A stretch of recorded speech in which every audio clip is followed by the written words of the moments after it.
Olá, nós vamos iniciar então mais uma aula de tingimento. A disciplina Tecnologia do Tingimento e hoje nós vamos falar sobre o tingimento de fibra de poliéster.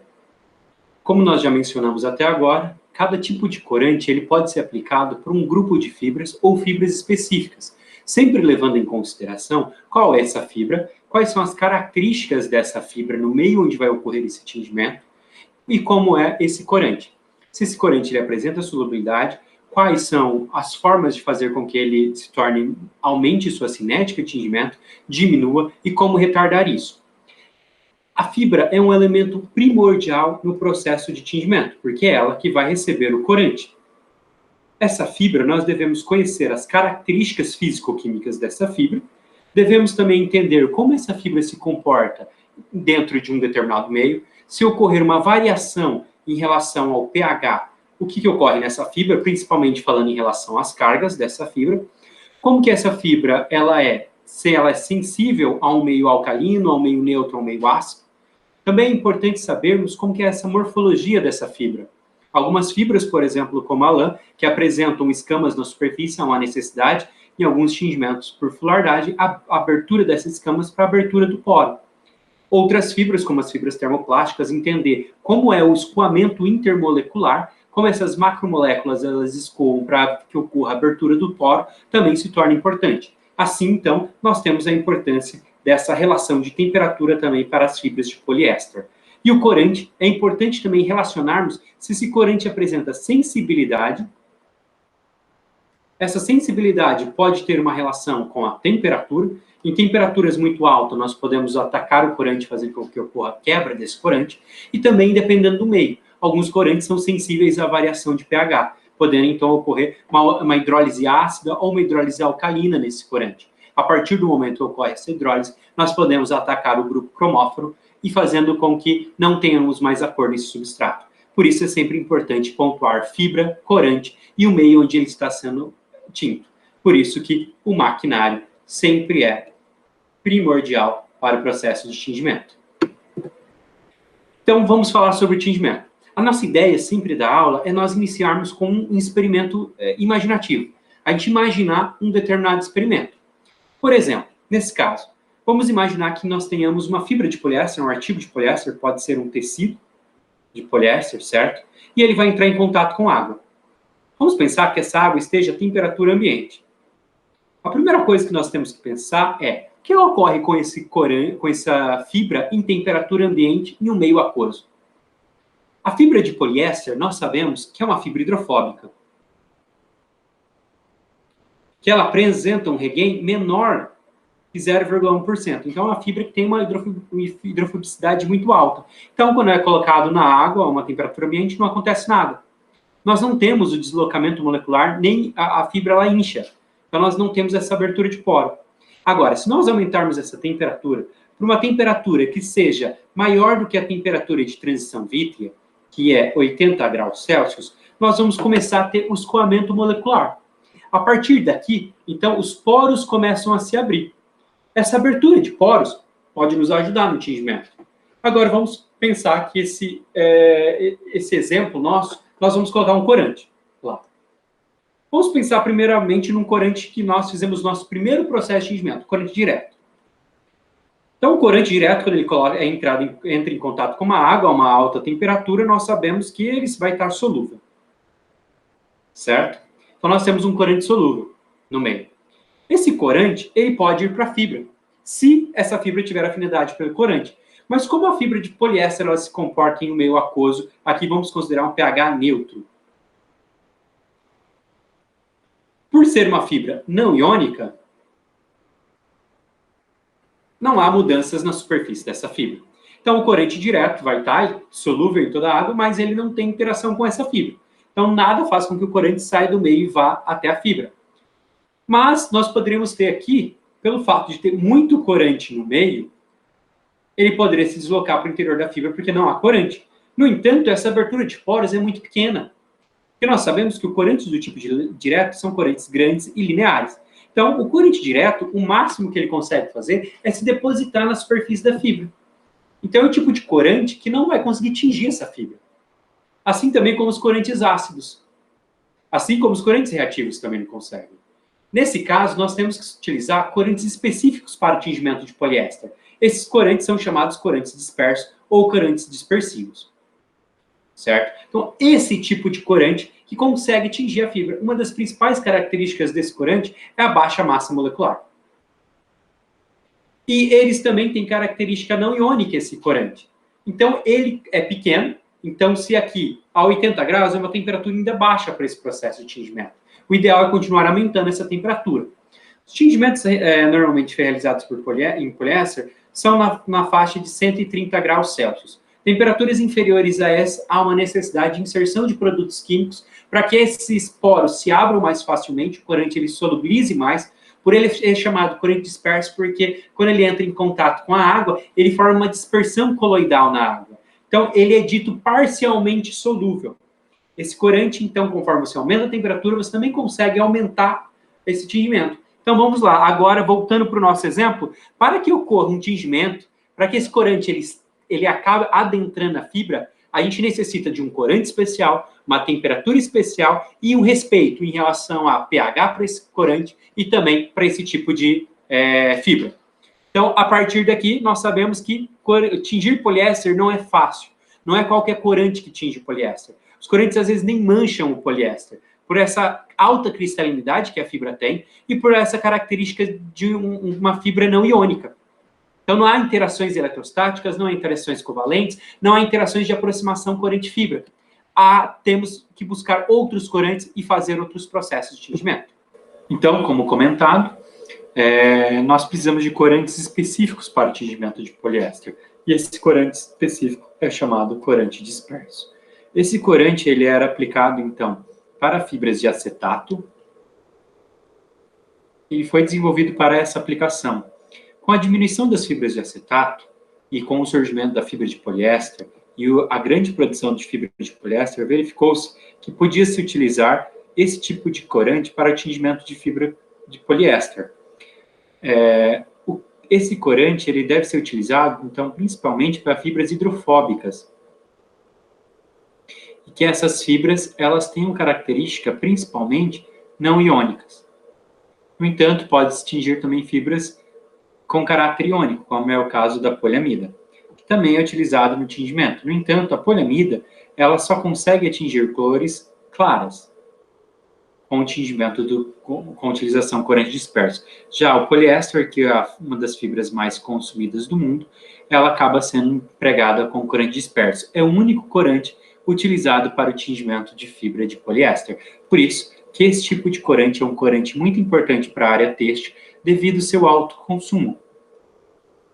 Se considerarmos que as fibras mais consumidas do mundo são a fibra de algodão e a fibra de poliéster, sendo que o corante que se destaca é o corante reativo, no caso de fibra de algodão, e o corante disperso é o corante que se destaca no tingimento de fibra de poliéster, nós temos que esses dois corantes são os dois corantes mais consumidos no mundo, devido às suas fibras serem as fibras mais consumidas. Então, aqui nós temos essas duas fibras, as fibras mais consumidas. É importante que nós entendamos como são as características desse corante, as classes desse corante, e também como é que ele pode ser aplicado na fibra têxtil, em relação a procedimentos e temperatura, e como também podemos retirar em processos subsequentes ao tingimento. Por isso, então, agora nós vamos falar sobre o corante disperso e algumas dessas características que esse corante tem. Características importantes para que possamos entender o processo de tingimento.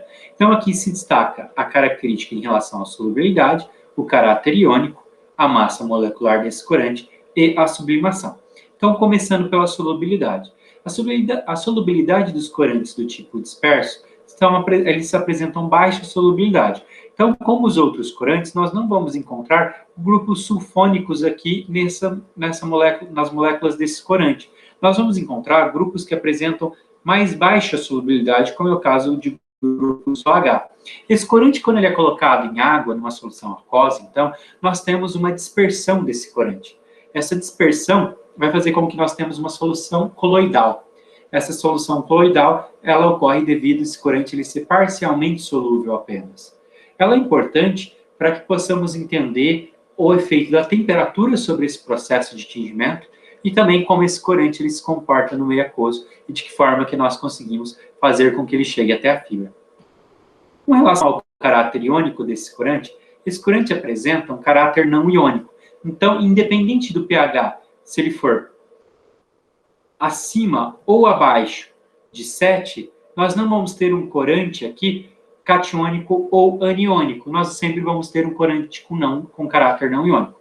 Isso faz com que ele seja utilizado, então, em poucas fibras, somente em fibras hidrofóbicas, porque ele não tem afinidade para com a fibra. Há uma necessidade desse tingimento ocorrer devido, então, ao efeito dessa concentração estar muito alta no banho e ele se aproximar da fibra.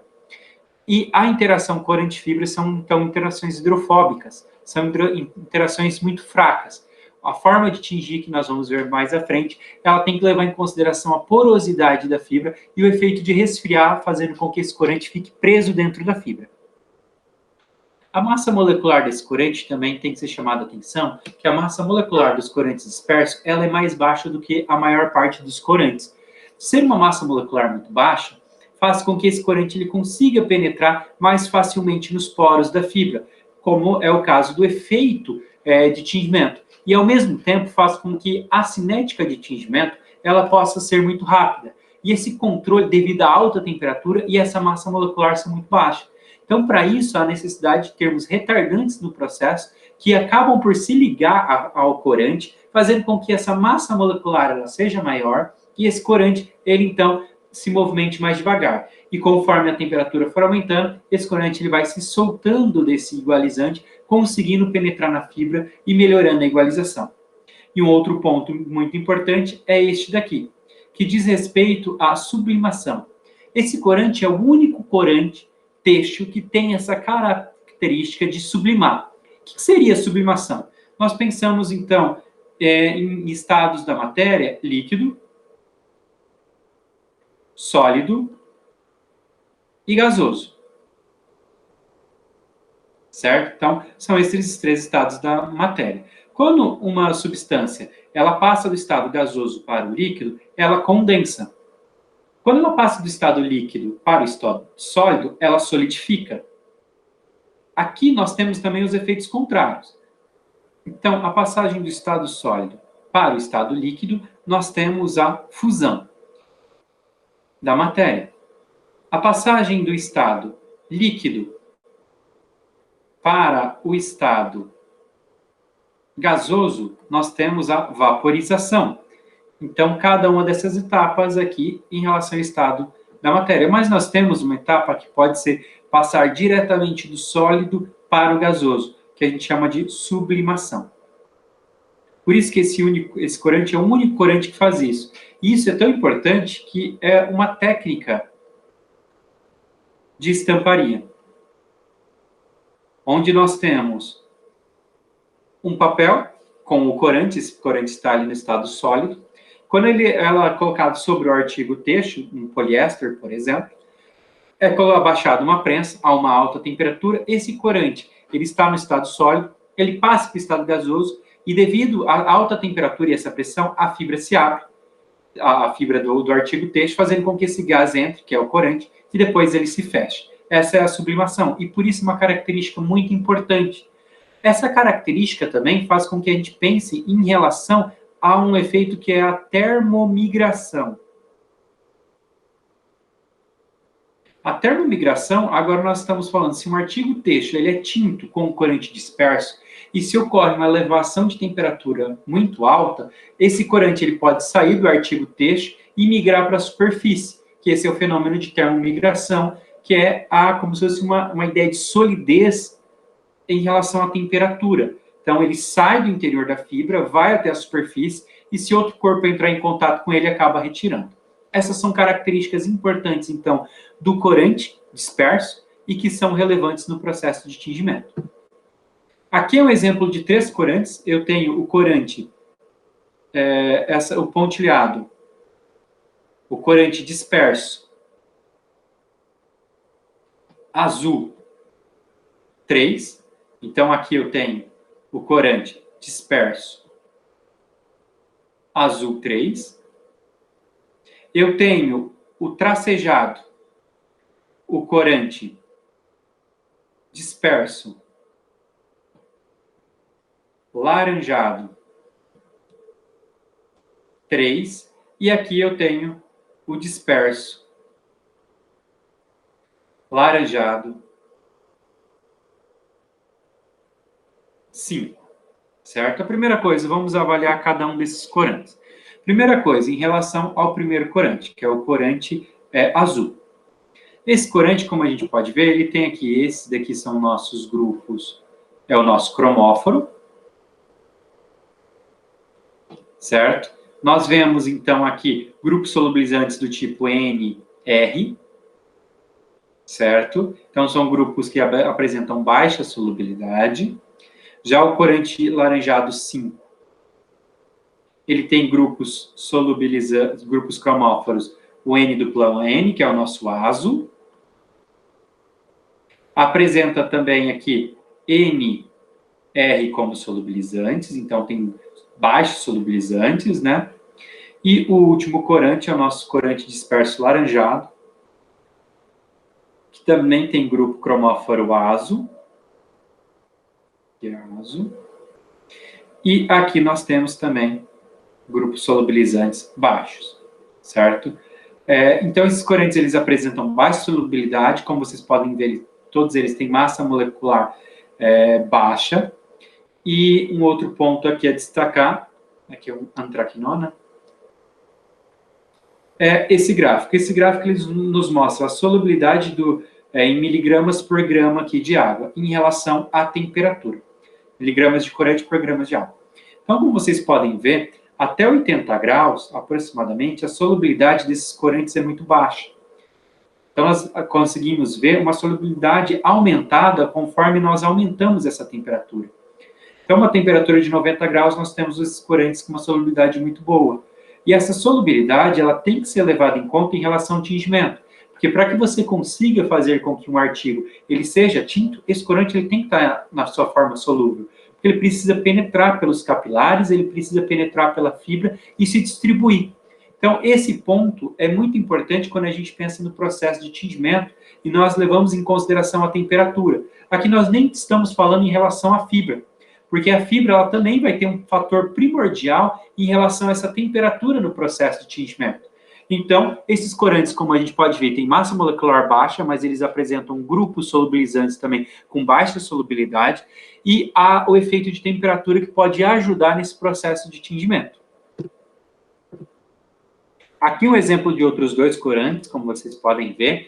Aqui eu tenho todas essas bolinhas brancas são carbonos, a bola aqui verde significa o átomo, então, de cloro. Aqui a branca menor hidrogênio, vermelha oxigênio, e aqui nós temos azul nitrogênio, tá?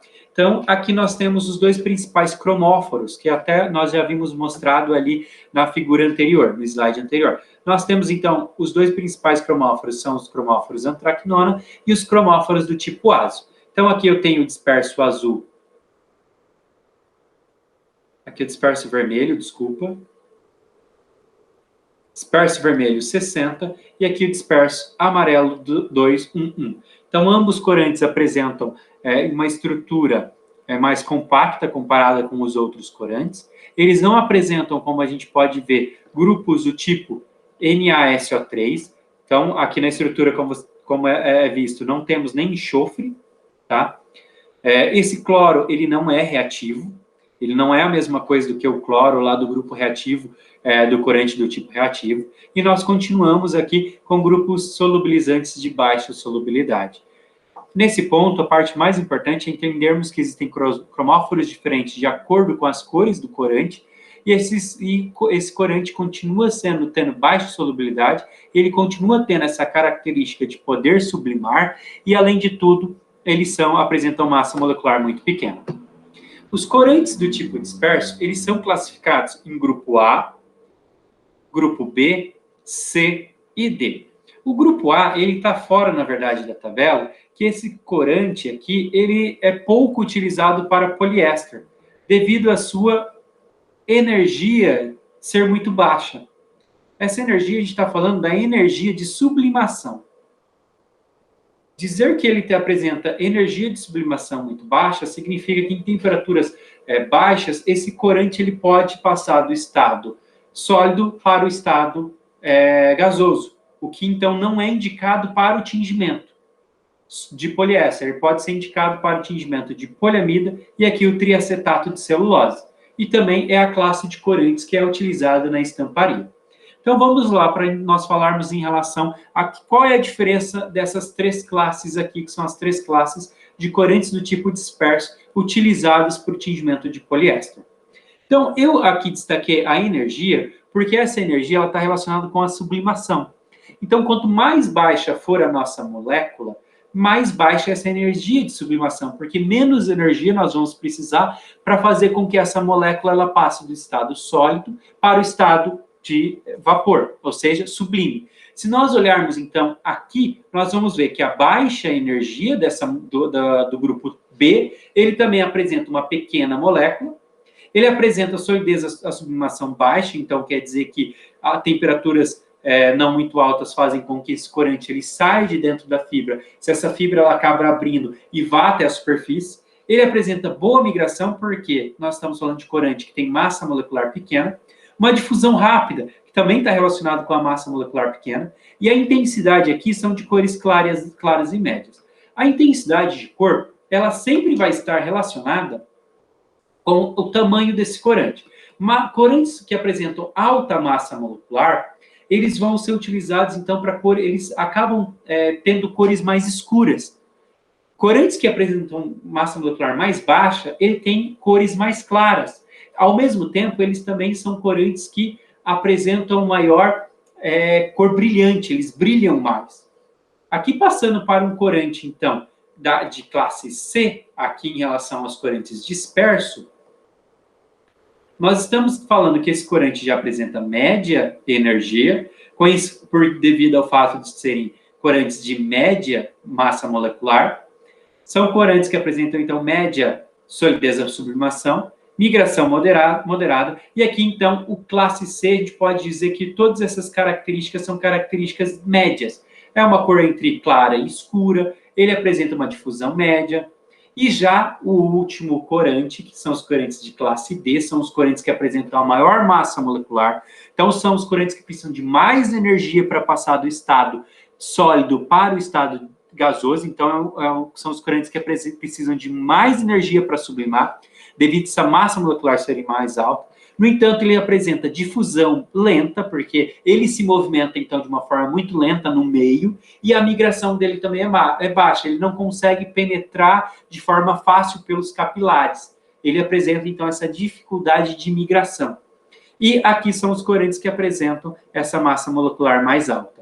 Então, da classe A até a classe D, se a gente puder lembrar, para nos orientar, é que a massa molecular vai aumentando de uma classe para outra.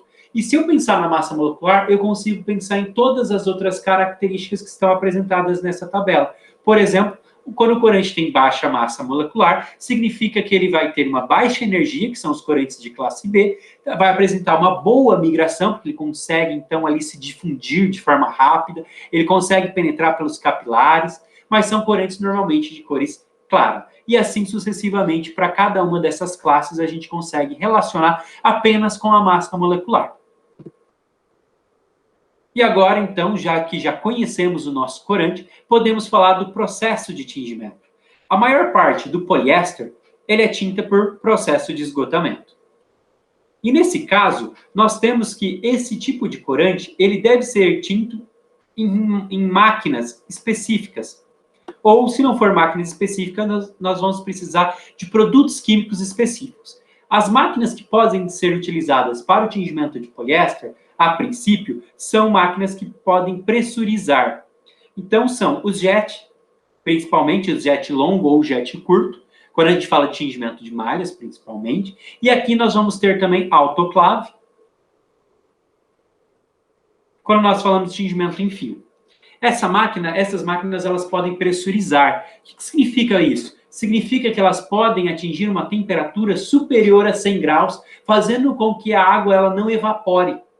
E fazendo com que, então, nós nossa fibra consiga estar aberta, com seus poros abertos, permitindo com que o corante entre até a fibra. Então, essas máquinas aqui são máquinas utilizadas quando eu consigo pressurizar. Agora, eu também posso tingir o poliéster em outras máquinas, do tipo Barca, por exemplo.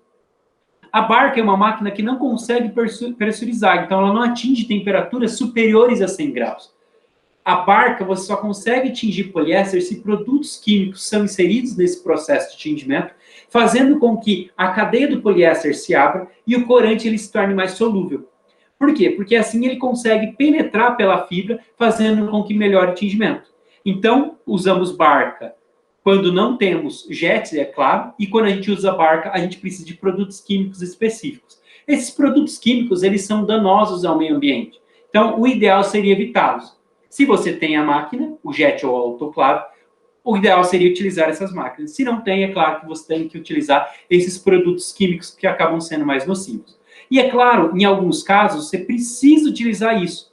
Por quê? No caso, quando eu tenho tingimento de poliéster com lã, a fibra de lã, ela não resiste a temperaturas muito altas. Por exemplo, temperaturas acima de 105 graus trazem problemas à fibra de lã. Então, não é aconselhado tingir a temperaturas aqui em jet ou autoclave de 130 graus, que é a temperatura utilizada para o tingimento de poliéster. É recomendado, então, fazer a temperaturas mais brandas, utilizando, então, Barcas, ou pode-se utilizar o próprio jet ou autoclave, mas em temperaturas que não sejam 130 graus. Daí, esse processo ele deve ser realizado, então, em um processo por esgotamento, temperatura mais baixa, utilizando os carriers. Como eu falei, esse daqui é a forma de tingimento mais comum de poliéster, mas existe sim processos por fulardagem. Esse processo por fulardagem, ele é chamado de termossolagem. A termossolagem ela tem uma característica de fazer esse processo de tingimento quando nós temos duas fibras, o poliéster com uma fibra hidrofílica. Então, esse processo ele é feito dessa forma. Okay? Mais para frente, nós vamos comentar cada um desses processos de forma mais clara. O mecanismo de tingimento. Para que a gente possa entender o processo de tingimento, a gente tem que entender como esse corante entra na fibra. Então, vamos considerar, então, o corante disperso para o tingimento de fibra de poliéster. Então, primeira coisa que nós temos, a primeira fase do processo de tingimento é a fase onde vai ocorrer a dissolução desse corante disperso em uma solução aquosa. Então, nós temos lá o corante, ele é colocado aqui nessa solução aquosa para que ele possa se dissolver. Após isso, nós vamos para uma segunda parte. Esse corante, vou aumentar aqui, vamos supor que nós tenhamos aqui esse artigo texto, e aqui eu tenho o corante que já está passou a primeira fase, já está na fase solúvel. Esse corante ele tem que sair desse meio para ir até a fibra.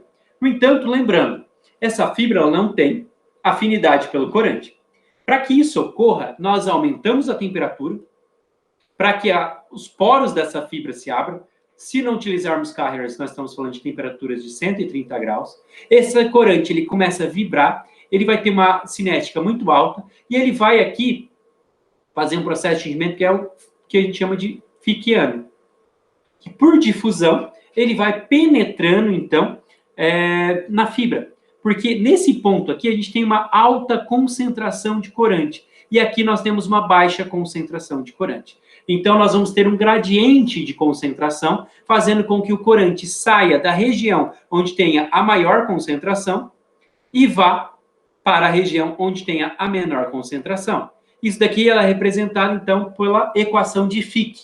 Essa equação, ela é análogo à equação de Fourier de temperatura, que vocês já estudaram em fenômenos de transporte. Lá em fenômenos de transporte, vocês tinham visto, por exemplo, vamos considerar que aqui tem uma barra de ferro, e aqui eu tenho um calor, tem uma chama, certo? E no outro ponto, eu tenho uma pessoa segurando essa chama.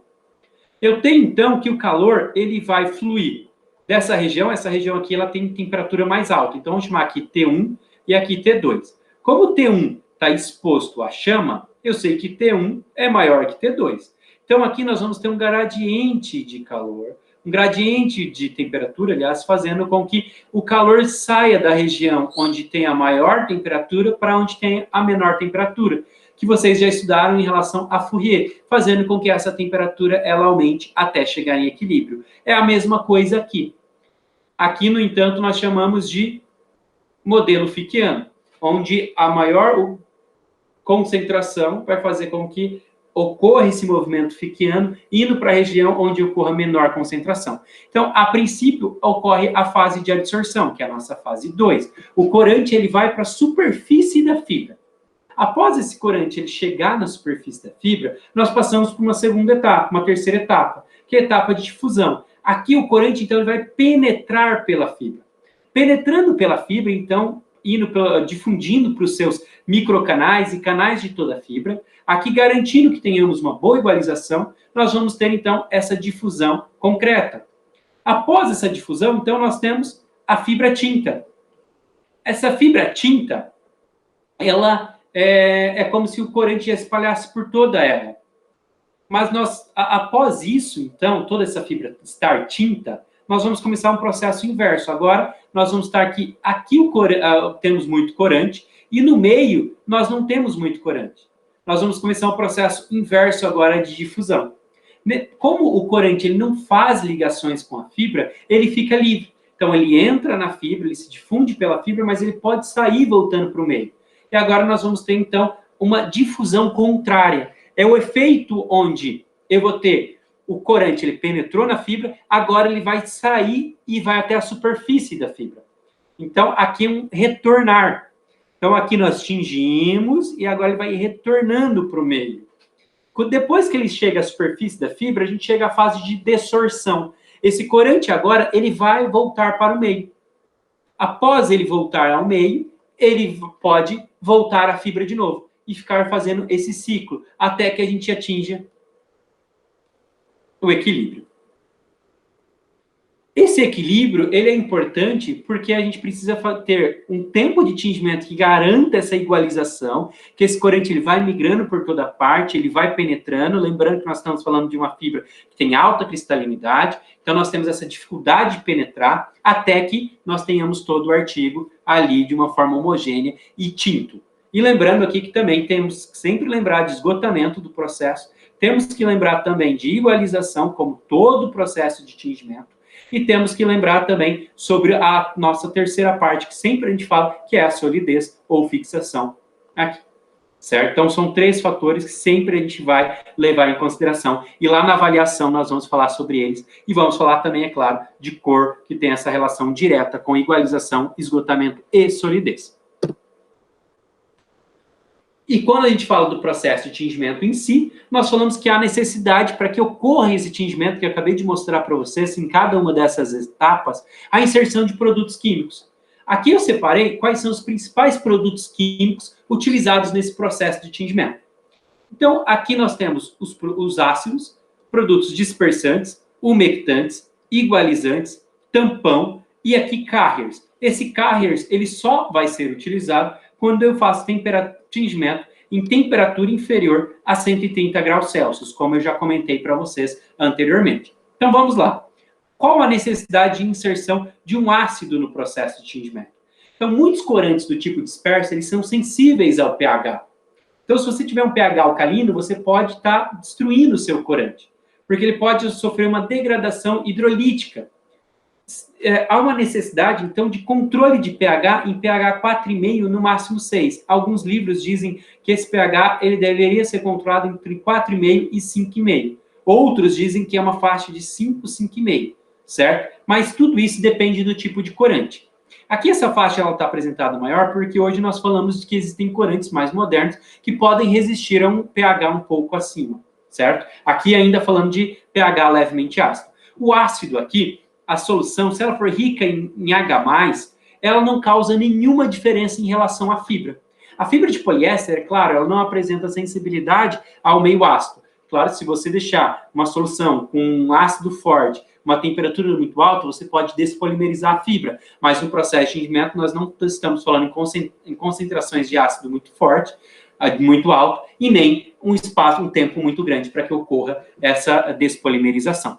Mas, diferentemente da poliamida, quando a gente falava de poliamida, nós falávamos de grupo COH e grupo NH2. Caso ela entrasse em contato em uma solução ácida, a gente ocorreria a protonação do grupo NH2, grupo amínio, para NH3+, fazendo com que a fibra tivesse um caráter catiônico. No caso da fibra de poliéster, isso não ocorre. O ácido, a necessidade de inserção dele é apenas devido ao corante, devido à sensibilidade desse tipo de corante, certo? Então, podemos utilizar aqui ácido clorídrico, ácido sulfúrico, para manter esse pH. Aqui, eu já vou pular diretamente aqui para o 5, falando sobre o tampão. O tampão, há uma necessidade de inserir uma solução tampão para garantir que não ocorra oscilação de pH, certo? Então, aqui o tampão inserido é só para garantir, então, que o pH não oscile e degrade o corante. Então, são dois produtos muito importantes nesse processo de tingimento. Daqui na sequência, nós temos também a importância dos agentes dispersantes. O que é um agente dispersante? É um agente que faz com que esse corante ele se disperse na água de uma forma melhor, permitindo e melhorando a igualização. Então, a solução de tingimento ela tem que manter estável, ela não pode ter quebra de dispersão, porque uma quebra de dispersão pode fazer com que esse corante ele acabe manchando a fibra. E aqui nós precisamos de um banho uniforme, por isso a necessidade também de uma inserção de um dispersante. E lembrando que nós estamos falando de um corante que tem essa característica de solução coloidal. Um outro produto também muito importante nesse processo de tingimento são os umectantes. Os umectantes vão permitir a melhor molhabilidade da fibra de poliéster. Por mais que tenha uma temperatura muito alta, há uma necessidade de inserção de um agente umectante. Aqui nós estamos falando de um detergente umectante, que vai permitir a penetrabilidade do corante, ou seja, do banho na fibra. Como é uma fibra hidrofóbica, a utilização desse umectante ela melhora essa penetração. Assim como nós falamos também da necessidade de inserção de um agente, de um detergente, de um umectante não iônico, lá na preparação da poliamida, quando nós tínhamos poliamida com possibilidade de barramento. Aqui é a mesma ação, é permitir então que o corante consiga dispersar de uma forma mais fácil, porque nós temos uma fibra que apresenta alta cristalinidade. Outro produto importante nesse processo de tingimento são os agentes de igualização, os agentes retardantes, também chamados de igualizante. Como nós estamos falando de uma massa molecular muito pequena e de uma temperatura muito alta, esse corante ele tende, então, a fazer com que esse processo, essa cinética de tingimento seja muito rápida. Então, a inserção de igualizante é para fazer com que esse corante ele retarde o processo de tingimento, permitindo, então, que ele consiga dispersar em toda a superfície da fibra, que ele seja absorvido na superfície e não tenhamos mancha. Esse igualizante, então, ele tem essa função primordial no processo. Nós já falamos e já mencionamos da função do tampão, que é fazer com que o pH, então, não oscile, e os carriers. Que os carriers, eles são agentes, então, que são utilizados quando nossas máquinas, elas não conseguem pressurizar, quando as nossas máquinas não conseguem atingir temperatura de 130 graus para o tingimento de poliéster, ou quando nós utilizamos uma fibra mista, poliéster, e uma outra fibra que não resiste a temperaturas muito altas. Então, os carriers, eles atuam como aceleradores de abertura da fibra, permitindo que essa fibra se abra cada vez mais e esse corante ele se torne mais solúvel e consiga penetrar. Então, essa é a função dos carriers. No entanto, esses carriers são produtos muito nocivos ao meio ambiente e eles deveriam não ser utilizados. Algumas empresas ainda os utilizam, principalmente por não ter máquinas que consigam pressurizar. Então, os carriers, eles são utilizados para fazer com que essas substâncias, são substâncias que fazem com que o corante ele consiga se tornar mais solúvel, que a fibra consiga abrir mais e você consiga, então, ter esse tingimento. Como já mencionado, aqui o destaque para fibras de lã, que elas não conseguem atingir uma temperatura muito alta, então a gente deve utilizar o carriers. Então, os dois casos que nós utilizamos os carriers são quando as máquinas, elas não pressurizam, então essas máquinas elas não conseguem atingir temperatura de 130 graus, ou quando nós temos fibras sensíveis que estão junto com o poliéster. É claro que a gente não está falando da fibra de lã sozinha, porque se fosse a fibra de lã sozinha, ela não seria tinta com um corante do tipo disperso, não haveria essa necessidade de carriers. Você tingiria ela com corante do tipo ácido. Então, elas são sensíveis a alta temperatura. Então, tudo está relacionado à temperatura. E lembrando aqui, quando a gente fala de misturas, o corante disperso ele não tinge a lã, assim como o corante ácido também não tinge a lã. Então, é como nós podemos fazer esses dois banhos e esse corante, nenhum dos dois vai ter problema em tingir a um ou outro a fibra. O maior cuidado que temos que tomar é em relação aos produtos inseridos, para que esses produtos eles não sejam incompatíveis com o tingimento. Então, por exemplo, produtos utilizados para o poliéster, eles não podem ser incompatíveis para a lã, e eles também não podem atacar o corante. No caso, poliéster e lã, ambos podem ser tintos em meio ácido. Nós podemos utilizar, então, ácidos que não vão causar nenhum problema. E não tem problema também de agentes que possam causar redução em corante ou quebra desse corante. Diferentemente do algodão, quando a gente faz tingimento de algodão e poliéster, temos que tomar mais cuidado, porque podemos ter um ataque de um pelo outro. Então, temos que saber exatamente como que deve ser esse processo para que a ordem dos produtos a serem inseridos, para que a gente não manche e não faça nenhum processo de tingimento com problema. Aqui são exemplos de alguns carriers. Então, os carriers são prejudiciais ambientalmente, como eu já tinha dito. Geralmente, eles são fenóis. Aqui, então, esses números representam cada um dos números que estão aqui abaixo, tá? Cada um dos, por exemplo, um P-fenilfenol, aqui seria o 4, hidrocarboneto aromático e éter, e ésteres seriam aqui nossos 5, e assim sucessivamente, cada um desses números, eles representam, então, essas moléculas que estão indicadas aqui embaixo. Para vocês terem uma ideia de que um carrier pode ser, existem vários tipos de carrier, são várias moléculas que podem ser aplicadas, então nós temos uma variação muito grande, mas que elas podem ser, então, prejudiciais ao meio ambiente, são altamente tóxicas e podem ser cancerígenas. Então, uma empresa que utiliza esse tipo de produto, ela tem que ter um tratamento de efluente muito sensível para que não seja jogado nenhum desses tipos de produto ao meio ambiente, porque pode nos trazer problemas maiores. E esses carriers, eles acabam afetando a solidez à luz do corante. Eles não são as melhores formas de resolver o problema, mas, de certa forma, quando a indústria, a empresa não tem a máquina, ela acaba utilizando, por mais que traga todos esses problemas. Ela também altera o odor, o cheiro do tingimento. A toxicidade, então, é aumentada, como já falamos, e aumenta o sujamento da lã quando é feito nesse tingimento. Então, a lã ela pode ficar com uma saturação, ela não pode ficar com uma cor tão viva, pode ficar um pouco mais suja e a gente precisar fazer tratamentos para retirar essa sujeira. Então, esses são exemplos de carriers utilizados no processo de tingimento. A temperatura que é aplicada, mais uma vez, voltamos a falar, quando a gente sempre fala de temperatura, estamos falando de carrier. E essa temperatura, ela é alta devido ao corante, como nós já falamos aqui, a solubilidade do corante é baixa, então o aumento da temperatura ajuda na solubilidade, e também em relação à própria fibra de poliéster, por ser uma fibra que tem alta cristalinidade, e a gente precisar abrir esses poros dessa fibra, certo? E essa temperatura de 130 graus, por exemplo, ela só consegue chegar se a máquina consegue atingir, pressurizar, aliás, a água. Senão nós vamos ter a evaporação da água, o que não vai ser possível para o tingimento. Aqui um exemplo de gráfico em relação aqui ao esgotamento, tá? A exaustão, pelo tempo de tingimento. Então, conforme vai passando o tempo, vocês conseguem ver aqui que o tingimento vai mudando. Aqui nós temos 4 curvas, sendo que a curva D foi utilizado 8% de um carrier e foi tinto a 100 graus Celsius, certo? Aqui nós temos, então, a A, que é 85 graus Celsius, 100 carriers. A B, 100 carriers a 100 graus Celsius, certo? A C, com carrier a 85 graus.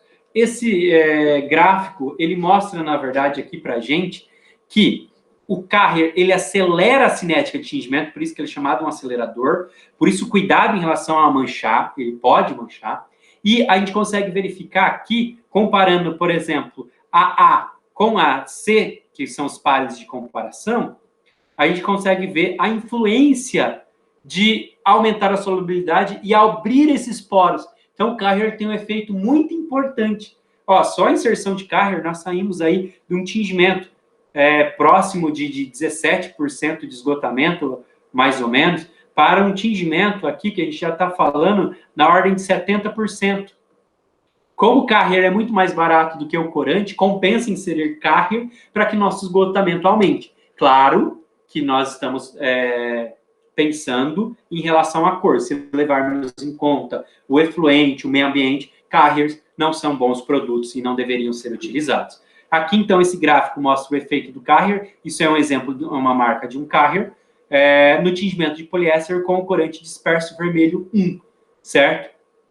Aqui, então, nós temos a variação da temperatura e aqui cada um do esgotamento obtido, certo? E aqui, então, nós conseguimos verificar o efeito do carrier, como o carrier pode melhorar o nosso esgotamento. Em termos de cinética de tingimento, aqui nós temos também um exemplo da cinética de tingimento. Nós temos aqui 3 curvas, uma curva a 130 graus, uma curva a 120 graus e uma curva a 170 graus. 110 graus, desculpe. Como nós vimos no slide anterior, o carrier tem esse efeito de mudar essa absorção, de mudar o esgotamento. E aqui a gente consegue verificar que a temperatura também consegue fazer um aumento de 10 graus de uma curva para outra. Aqui, então, nós temos um aumento de 10 graus de uma para outra. E, claro, nós temos aqui 20 graus de baixo da curva a 110 graus para a curva 130. E nós conseguimos verificar também que a quantidade absorvida, ela aumenta muito. Aqui nós estávamos falando de uma quantidade inferior a 1 miligrama por grama, 1 miligrama de corante por grama de tecido. E aqui nós estamos falando, quando aumenta a temperatura para 130 graus, eu estou falando de uma absorção que aumentou para mais de 4 miligramas por grama. Então, nós estamos falando de um aumento considerável aí, de mais de 300%, com o aumento de 20 graus Celsius. Isso é importante, com o aumento da temperatura, nós não temos problemas ambientais, mas nós temos aqui um consumo energético maior. Então, é um gasto também para fazer com que a água ela aumente. E aqui nessas micrografias, nós conseguimos ver aqui a 1, 2, 3 até a 12, em relação a como o corante ele é absorvido pela fibra conforme vai atingindo determinadas temperaturas. Então, esse processo é um processo de tingimento com poliéster, em diferentes temperaturas, como foi dito, utilizando um corante do tipo disperso vermelho 60.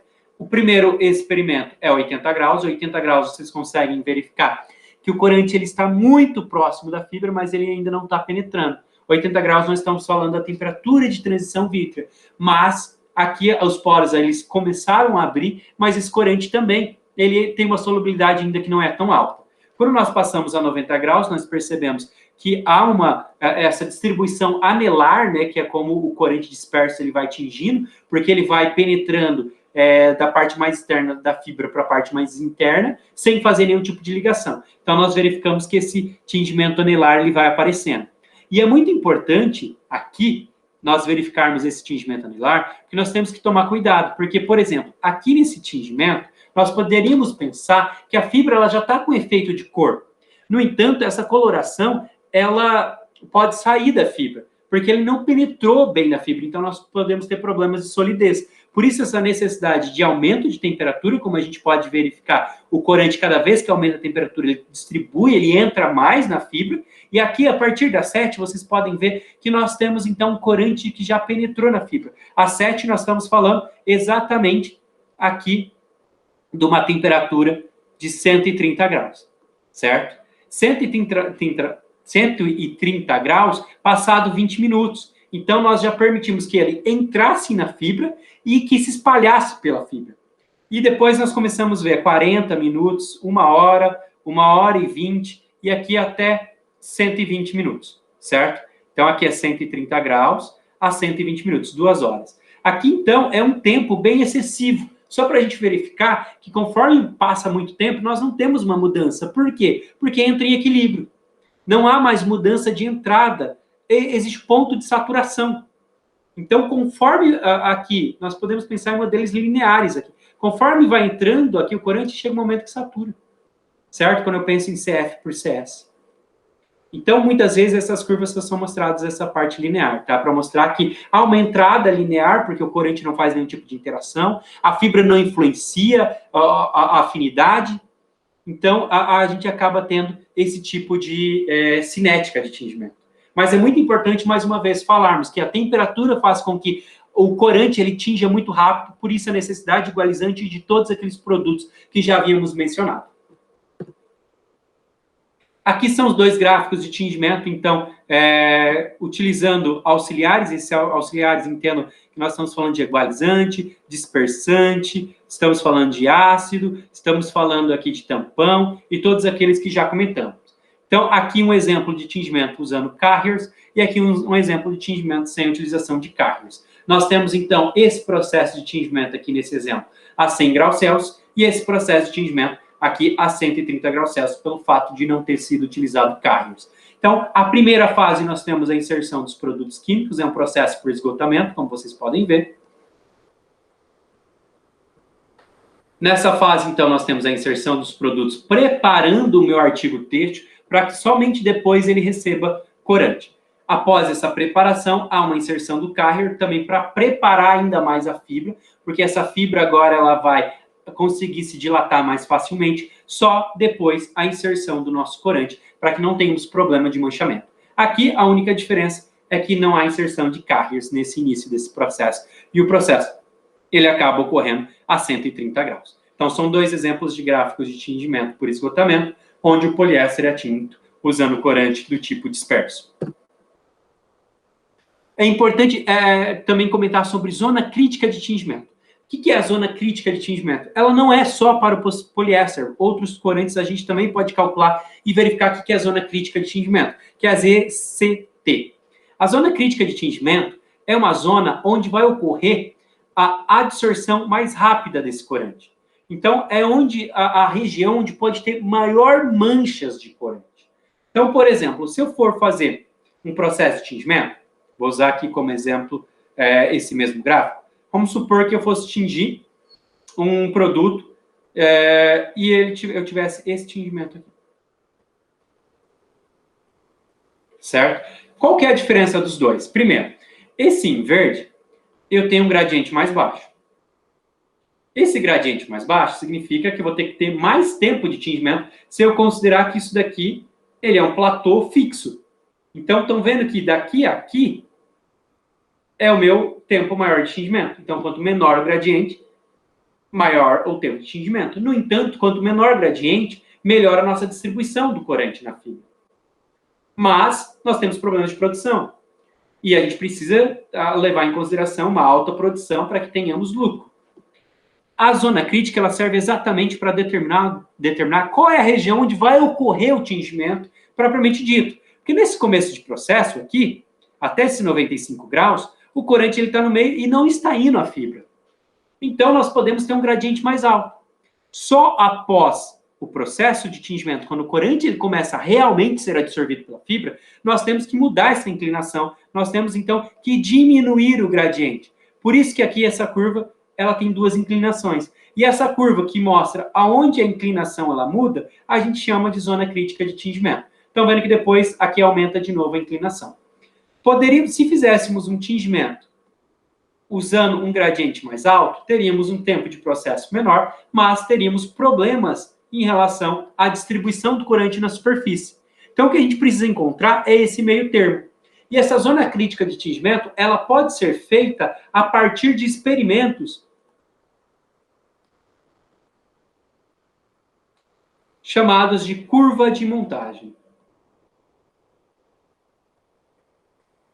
Essa curva de montagem, a gente faz vários tingimentos, certo? Usando os mesmos produtos, a mesma quantidade de corante, e a cada, por exemplo, eu faço 20 tingimentos. A cada 5 graus Celsius ou 10 graus Celsius, eu tiro uma amostra. E ao retirar essa amostra, eu verifico o quanto de corante entrou na fibra. Então, as primeiras amostras, que são as amostras que estão aqui, eu vou verificar que pouco corante entrou na fibra. E a partir daqui, por exemplo, eu vou ter que muito corante entrou na fibra. Então, quando eu tenho esse ponto onde dá essa mudança de cor, é onde ocorre a minha zona crítica. E onde depois ela se torna fixa, é o fim da minha zona crítica. E com isso, eu consigo otimizar o meu processo de tingimento. Depois, lá na avaliação, vocês vão verificar um exemplo de curva de montagem realizado. E, para que vocês tenham ideia, um exemplo de processo de tingimento aqui, de poliéster com corante disperso, é este daqui. Usando aqui uma tricromia com 3 corantes do tipo disperso, corante castanho amarelo, o rubi e o azul marinho. Então, nesse processo foi utilizado 0,67% de corante castanho, 0,10% de corante rubi e 0,23% de corante azul. E aqui foi utilizado sulfato de amônio, que é o nosso sal ácido, para garantir que esse pH ficasse em torno de 5, 5,5. Aqui também temos a necessidade de inserção de um dispersante, de um tampão e de um igualizante, certo? Então, após aqui o processo de tingimento, como podem ver, ele inicia, para esses 3 corantes, foi determinado que a zona crítica deles é em 70 graus. Então, aqui nós temos um gradiente maior, depois de 3 graus Celsius, e depois uma redução de gradiente de 1,5, permanecendo esse tingimento a 130 graus Celsius durante 30 minutos. Após esse processo, é feita a lavagem para retirar a quantidade de corante que estava na superfície e uma lavagem do tipo redutiva. A lavagem redutiva, ela visa retirar o corante que não está dentro da fibra para melhorar a solidez. E aqui, para a gente possa entender, então, o que é a lavagem redutiva, é esse exemplo aqui. Então, eu tenho aqui o gráfico da lavagem redutiva, acontecendo a 80 graus, certo? Um gradiente de 3 graus Celsius por minuto, inserção de todos os produtos ao in, 5 minutos para fazer com que ocorra essa homogeneização do processo, depois 20 minutos permanecendo a 80 graus Celsius, soltar, lavar a frio e finaliza. Essa é a lavagem redutiva. A lavagem redutiva tem como produto, então, hidrosulfito de sódio e hidróxido de sódio. O hidróxido de sódio é para fazer com que a ação do hidrosulfito ela ocorra devido a esse pH.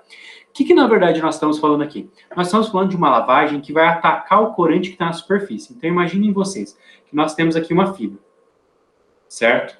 Esse corante, ele penetrou e está lá dentro da fibra. Mas tem parte do corante que está aqui na superfície, depositado nessa superfície, e corante que está aqui dentro. Esse corante que está nessa superfície, ele pode ser retirado. E aqui para o poliéster, se escolhe a lavagem que é uma lavagem mais energética, uma lavagem que faz uma limpeza maior. Você não tem essa necessidade de ficar fazendo muitos enxágues após o tingimento. Após a lavagem redutiva, é claro que faz esses enxágues. Mas você acaba tirando de uma forma mais energética, porque o hidrosulfito de sódio, como a gente já viu, ele pode atacar esse corante retirando ele daí. Ou, se for um corante do tipo ácido, ele pode quebrar esse corante que está na superfície, ou se for um corante do tipo antraquinona ou o tipo de corante, ele aumenta a solubilidade do corante, fazendo com que ele saia dessa superfície. Então, essa é a ideia da lavagem, é por isso que ela faz. E quando você lava, você consegue aumentar a solidez desse processo. Ok? E, seguindo aqui em outro processo de tingimento, nós temos a termossolagem. A termossolagem é um processo de tingimento por fulardagem, onde nós vamos ter, primeira coisa, uma cuba com corante disperso, certo? Aqui espremedura, o processo de termossolagem, e depois podemos seguir para o tingimento da outra fibra. Tá, o que vai acontecer? Ele é utilizado para misturas poliéster-algodão. Então, aqui nós vamos ter um artigo têxtil entrando poliéster-algodão. O algodão, por ele ser hidrofílico, ele consegue absorver o banho. Quando ele absorve o banho, ele acaba por absorver o corante. O poliéster, por ser hidrofóbico e aqui não estar numa temperatura muito alta, ele não faz diferença nenhuma para ele. Depois, é claro que é espremido. Após essa espremedura, vai passar por um processo a uma temperatura muito alta. Quando ele passa por esse processo a uma temperatura muito alta, a água ela acaba evaporando, que estava no algodão, e o corante ele sublima. Como essa temperatura está muito alta, o poliéster ele tem as suas cadeias abertas. O corante que estava no algodão, ele vai sublimar e vai em direção ao poliéster. Após isso, então, é feito, o corante ele se difunde pelo poliéster, ele acaba se fixando, porque depois você resfria, fazendo com que o poliéster ele fique lá dentro preso. Após, então, é feito o tingimento da outra fibra, certo? Aqui a gente pode seguir também para uma lavagem redutiva, antes de tingir a outra fibra, para que não tenhamos nenhum problema em relação à outra fibra. Então, esse processo de termossolagem é um processo contínuo, utilizado para o tingimento de mistura, como eu já falei, um poliéster e uma fibra que absorva o corante, que a uma temperatura alta ela não sofre no processo, sendo que de forma simples ela pode ser dividida em absorção do corante pelo poliéster, como eu disse, para o algodão, desculpa, o algodão, por ser extremamente hidrofílico, ele consegue absorver esse corante, para depois, quando aumenta a temperatura, ocorrer esse processo aqui de transferência devido à sublimação. O corante sublima e ele vai até em direção ao nosso poliéster, que está com as cadeias abertas, promovendo a difusão, e depois dessa fixação tem uma relação com abaixar a temperatura. Após isso, podemos lavar redutivamente e tingir. É importante dizer que esse processo ele tem que levar em conta a temperatura de sublimação do corante para que ocorra. Porque se a temperatura nesse ponto aqui, ela não for a temperatura necessária para que a energia necessária para fazer com que o corante sublime, não ocorre esse processo, certo? Aqui, lembrando que nós estamos falando de tingimento anelar, sempre há uma necessidade de não que fique só por fora, não fique só essa casca, que ele consiga se difundir. Então, há essa necessidade de difusão. No caso do algodão, o corante ele não difunde, porque não tem interação, então ele fica só na parte de fora, o que permite essa sublimação para dentro da fibra de poliéster. A termossolagem, então, aqui nós podemos dividir ela em impregnação, que é a impregnação com corantes, agente antimigrante e estabilizador, para garantir o pH e também fazer com que esse corante ele, consiga se difundir. Depois da migração, nós temos a secagem, que é garantir essa uniformidade, garantir que nós vamos ter tudo distribuído, e, por fim, a termossolagem, que é onde aquece, onde vai ocorrer uma temperatura que é uma temperatura relacionada à temperatura de sublimação do corante que foi utilizado, garantindo, então, essa penetração de todo esse corante pela fibra. Lembrando que só conseguimos fazer isso quando pensamos em fibras mistas e, claro, nós estamos falando de um processo de fulardagem, que nós vamos aumentar a temperatura, permitindo essa sublimação. Isso só pode ser feito em corantes do tipo disperso, porque são os únicos corantes que sublimam. E se fizéssemos o contrário, primeiro tingíssemos o algodão para depois tingir o poliéster, daí teríamos um problema, porque daí o algodão já teria ocupado, e após o processo de tingimento, se tivéssemos que fazer uma lavagem redutiva, o algodão, por ele já estar tinto, a gente atracaria o algodão, fazendo às vezes uma desmonta do processo de tingimento do algodão. E após o tingimento, após a lavagem redutiva, que nós aqui já comentamos, há uma necessidade de lavagem redutiva. Essa lavagem redutiva ela tem que ocorrer em um meio alcalino. Então, nós estamos falando aqui de a inserção de produtos alcalinos e a inserção de agentes redutores, para fazer com que consigamos retirar o corante não fixado, esse corante que está na superfície, e para a retirada também de oligômeros, que são aquelas fibrilas que lá da fiação vieram e podem nos causar problema, porque elas tingem diferente. Como esses oligômeros eles têm regiões cristalinas e amorfas diferentes, eles acabam absorvendo corante diferentemente e nós vamos ter pontos de coloração diferentes. Então, o tratamento posterior ao processo de tingimento é a lavagem redutiva, ou uma fervura também importante, para retirada de oligômeros e corante não fixado. E com isso, nós temos todo o processo de tingimento. E aqui nós terminamos, então, essa etapa de corantes e tratamento posterior de tingimento. Então, agora nós vamos para a última forma de processos de tingimento que nós vamos estudar. Essa forma é chamada de procedimento úmido-úmido. Então, primeira coisa, o que é esse procedimento úmido-úmido? Muitas vezes, quando a gente fala de tingimento ou processos de acabamento, antes de realizar a impregnação em si, nós temos uma primeira cuba, que é uma cuba que a gente chama de umectação. Essa cuba de umectação, ela serve para fazer com que ocorra, então, uma inserção de produtos umectantes, produtos que preparem o tecido. Então, no processo de tingimento, quando aqui nós temos um artigo têxtil, ele passa por essa primeira cuba aqui, ele mergulha por ela, daí aqui, nesse ponto, nós vamos ter uma primeira espremedura. Aqui, então, esse artigo têxtil ele tem que ser espremido. Quando esse artigo têxtil ele chega na segunda cuba, essa segunda cuba é a cuba onde nós vamos ter o corante, ou um acabamento. É onde agora o tecido ele está vindo da primeira cuba, vindo para cá. No entanto, ele traz parte da primeira cuba com ele, do líquido, tá impregnado nesse tecido. Quando esse tecido ele entra em contato, então, com a segunda cuba, ele vai entrar em contato com a segunda cuba, sair e vai ocorrer uma nova espremedura. Essa nova espremedura aqui, a gente chama de espremedura do sistema. Aqui é importante nós pontuarmos algumas coisas em relação a isso tudo. Primeiro, nesse momento aqui, nessa umectação, o tecido, então, ele vai absorver o que tem nessa cuba. E ele sai com isso, com esse líquido. Normalmente é um agente umectante, mas nós estamos falando que ele está levando água, ou seja, ele está levando banho.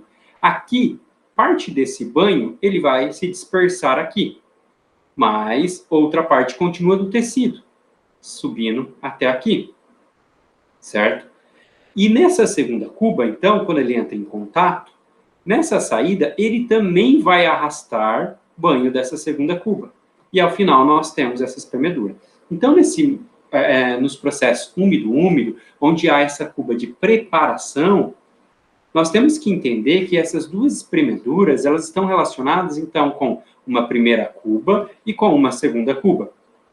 Então, por exemplo, nessa primeira cuba, nós dizemos que o tecido ele sai com uma espremedura A%. Na outra cuba, ele sai com uma espremedura B%. Essa espremedura, então, é chamada de espremedura do primeiro fular, enquanto a segunda espremedura é chamada de espremedura do segundo fular ou sistema. Certo? Mas nós temos que entender algumas coisas. Por exemplo, isso daqui que está acompanhando aqui não é A inteiro. Porque, na verdade, quando a gente está falando de espremedura, nós estamos falando de algo que é muito semelhante ao pick-up, né? E o pick-up, nós já falamos, por mais que muitas vezes ele apareça em percentual, mas ele pode ser entendido como uma relação litros por quilo.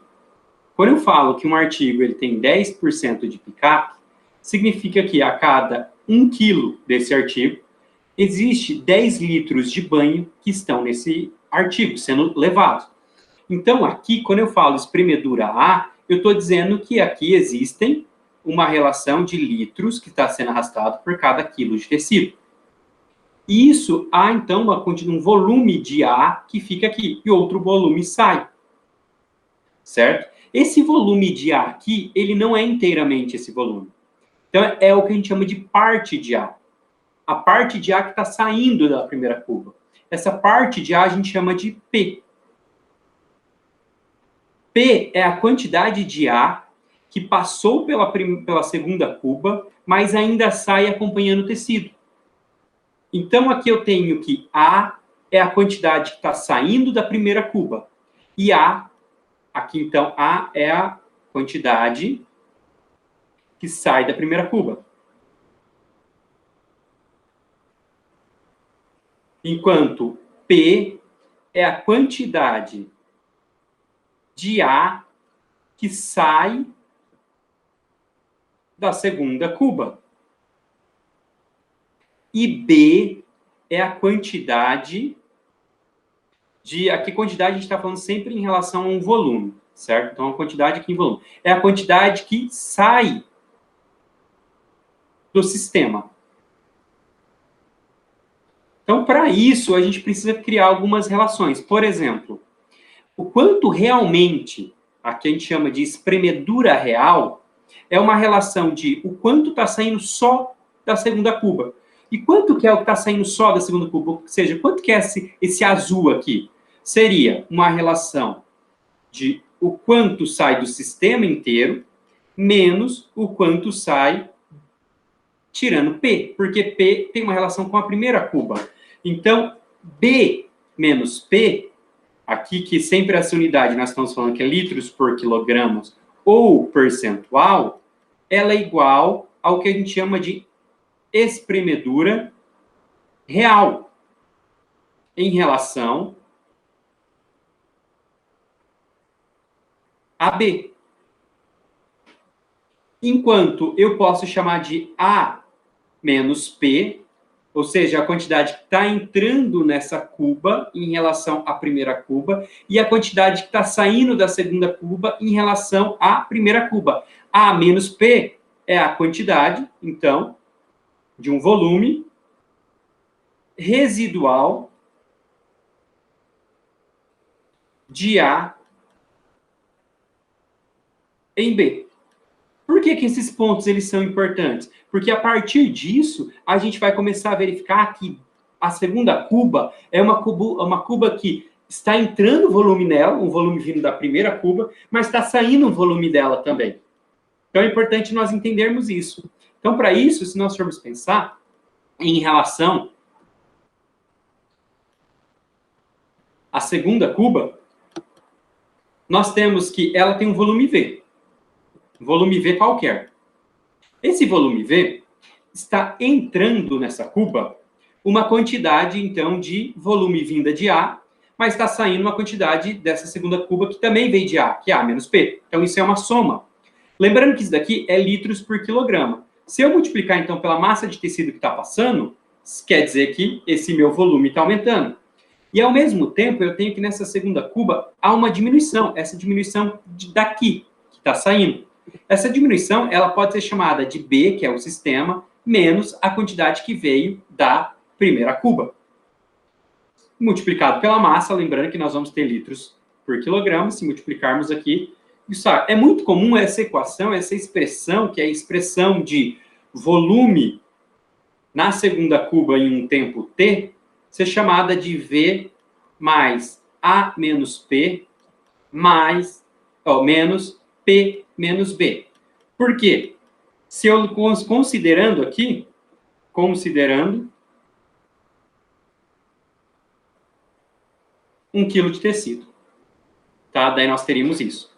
Ou o volume, então, em um determinado tempo t, ele pode ser escrito como o volume que estava na cuba, mais A, lembrando que A a gente está falando que é litros por quilos, mas como a gente está considerando é a mesma coisa que aqui vezes 1 quilo, então A agora passa a ser em litros, menos B.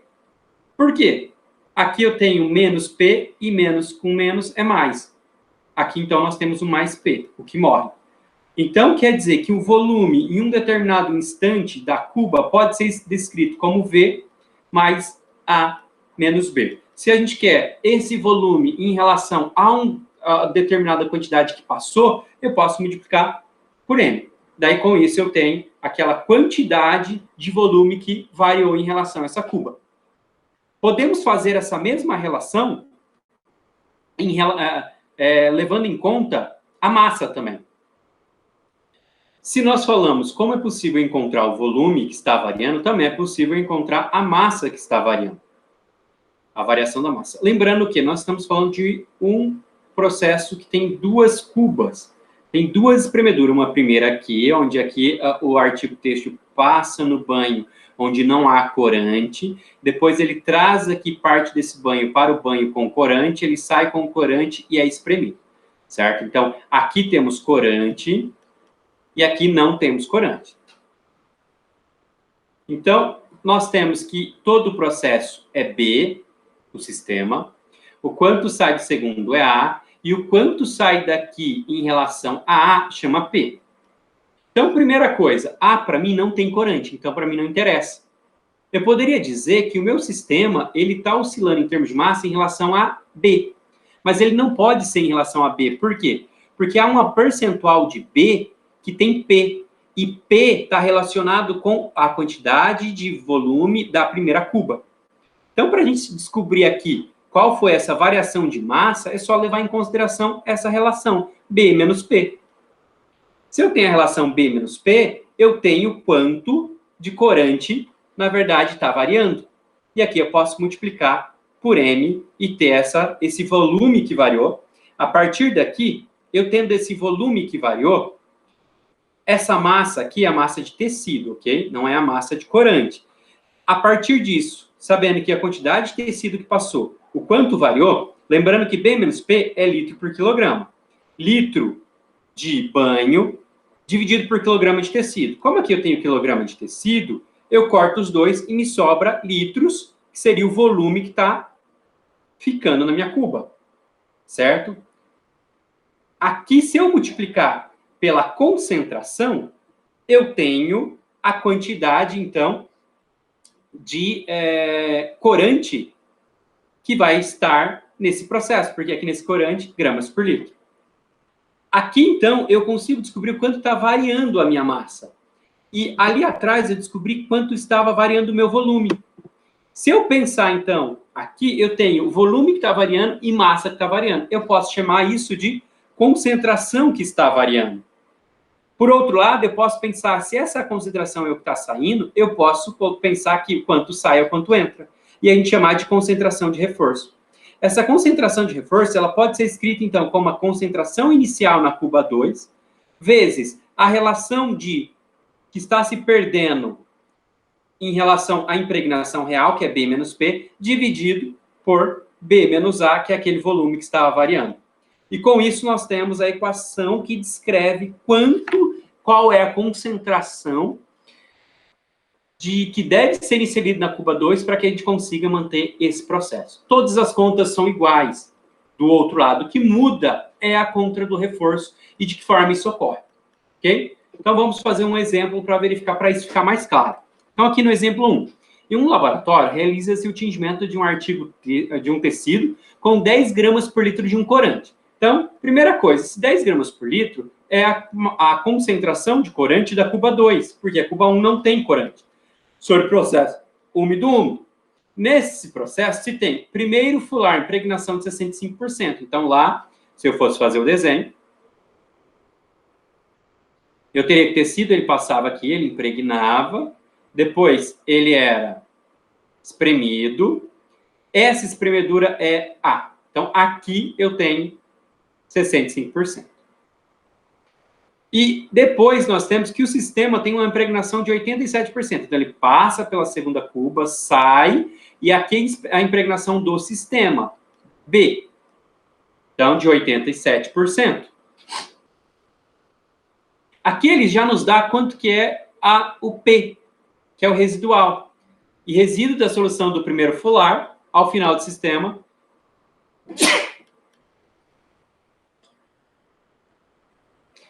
de 23%. Então, meu Pzinho tem 23%. A letra A determine a impregnação real. Impregnação real é o quanto, na verdade, está sendo impregnado só pela segunda cuba, que é para nós o que interessa. Então, a impregnação real ela pode ser escrita como B menos P vezes 100, certo? Se nós formos trabalhar aqui já com percentual, não há necessidade desse vezes 100. Então, aqui, vou chamar de RI, de impregnação real, tá? Então, ela vai ser escrita como 87 menos 23. Nós temos, então, de impregnação real, 64%. Daí a B, a concentração de alimentação. A concentração de alimentação da segunda cuba, ou seja, o reforço, ele pode ser escrito como a concentração da segunda cuba vezes P menos P, que é o real, dividido por B menos A, que é o quanto está mudando em relação ao volume.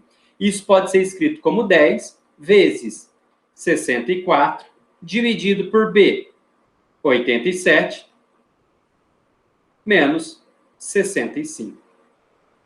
O que vai nos dar um valor de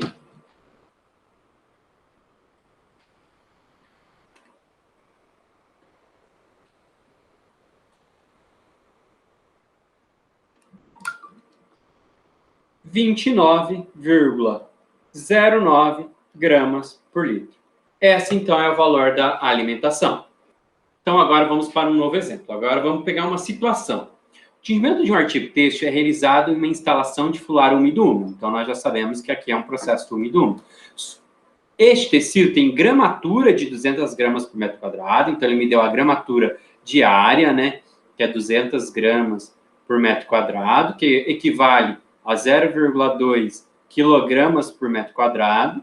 Largura de 1 metro, então eu tenho aqui 1 metro de largura e um comprimento de 1.500 metros. Essas informações já são suficientes para que a gente tenha a massa aqui, não é? Porque a massa de um tecido, ela pode ser calculada como a gramatura vezes a largura vezes o comprimento. Porque metro vezes metros é metros ao quadrado e dividido por metro ao quadrado, certo? Então, nós temos aqui um artigo, um processo de 300 quilos a ser processado. Na primeira cuba, faz-se a umectação do tecido e na segunda emprega-o com corante a uma concentração. Então, aqui é minha concentração da segunda cuba, 15 gramas por litro. O primeiro fular tem impregnação de 75%, então um A é 75%, e o sistema tem de 95%, então B é 95%. Ao final do processo, sobre a superfície do tecido, tem 1.750 gramas. Opa, uma informação agora diferente. De corante. Determine a impregnação real do processo. Então, vamos lá, a gente já tem essas informações. Então, nós podemos retirar as informações. Nós sabemos que é um fular úmido-úmido. Então, o fular úmido-úmido é isso daqui, certo? Onde nós temos, num primeiro momento, uma impregnação. Após essa impregnação, há aqui uma espremedura. Né? Essa espremedura é a espremedura de ar. Diz que é 75%. Significa que, para cada quilo de tecido, 0,75 litros de banho são arrastados, que são trazidos para cá. Após, ele passa por uma nova espremedura, que é a espremedura em relação a B. Essa espremedura em relação a B é 95%, ou seja, significa que é 0,95 litros para cada quilo de tecido. Então, essa é a relação. Nós temos também que a segunda cuba, essa cuba aqui, tem uma concentração de 15 gramas por litro, e que o tecido, ao sair aqui, ele saiu com 1.750 gramas, certo? De corante, como está escrito aqui. E a gente sabe que são uma massa de tecido de 350 quilos. Tá, então vamos lá. Da onde que veio esse 1.750 gramas? Não veio de A, certo? Por quê? Porque A não tem corante. Então só pode ter vindo de B. Se eu sei aqui que isso veio de B, e eu sei que em B tinha 15 gramas por litro de corante, e foi 1.750 gramas, eu consigo descobrir quanto saiu de B. Quanto que saiu de B? É isso daqui. Certo? Mas a gente já falou o que é o quanto saiu de B. Significa que é a espremedura do sistema menos o quanto veio de A.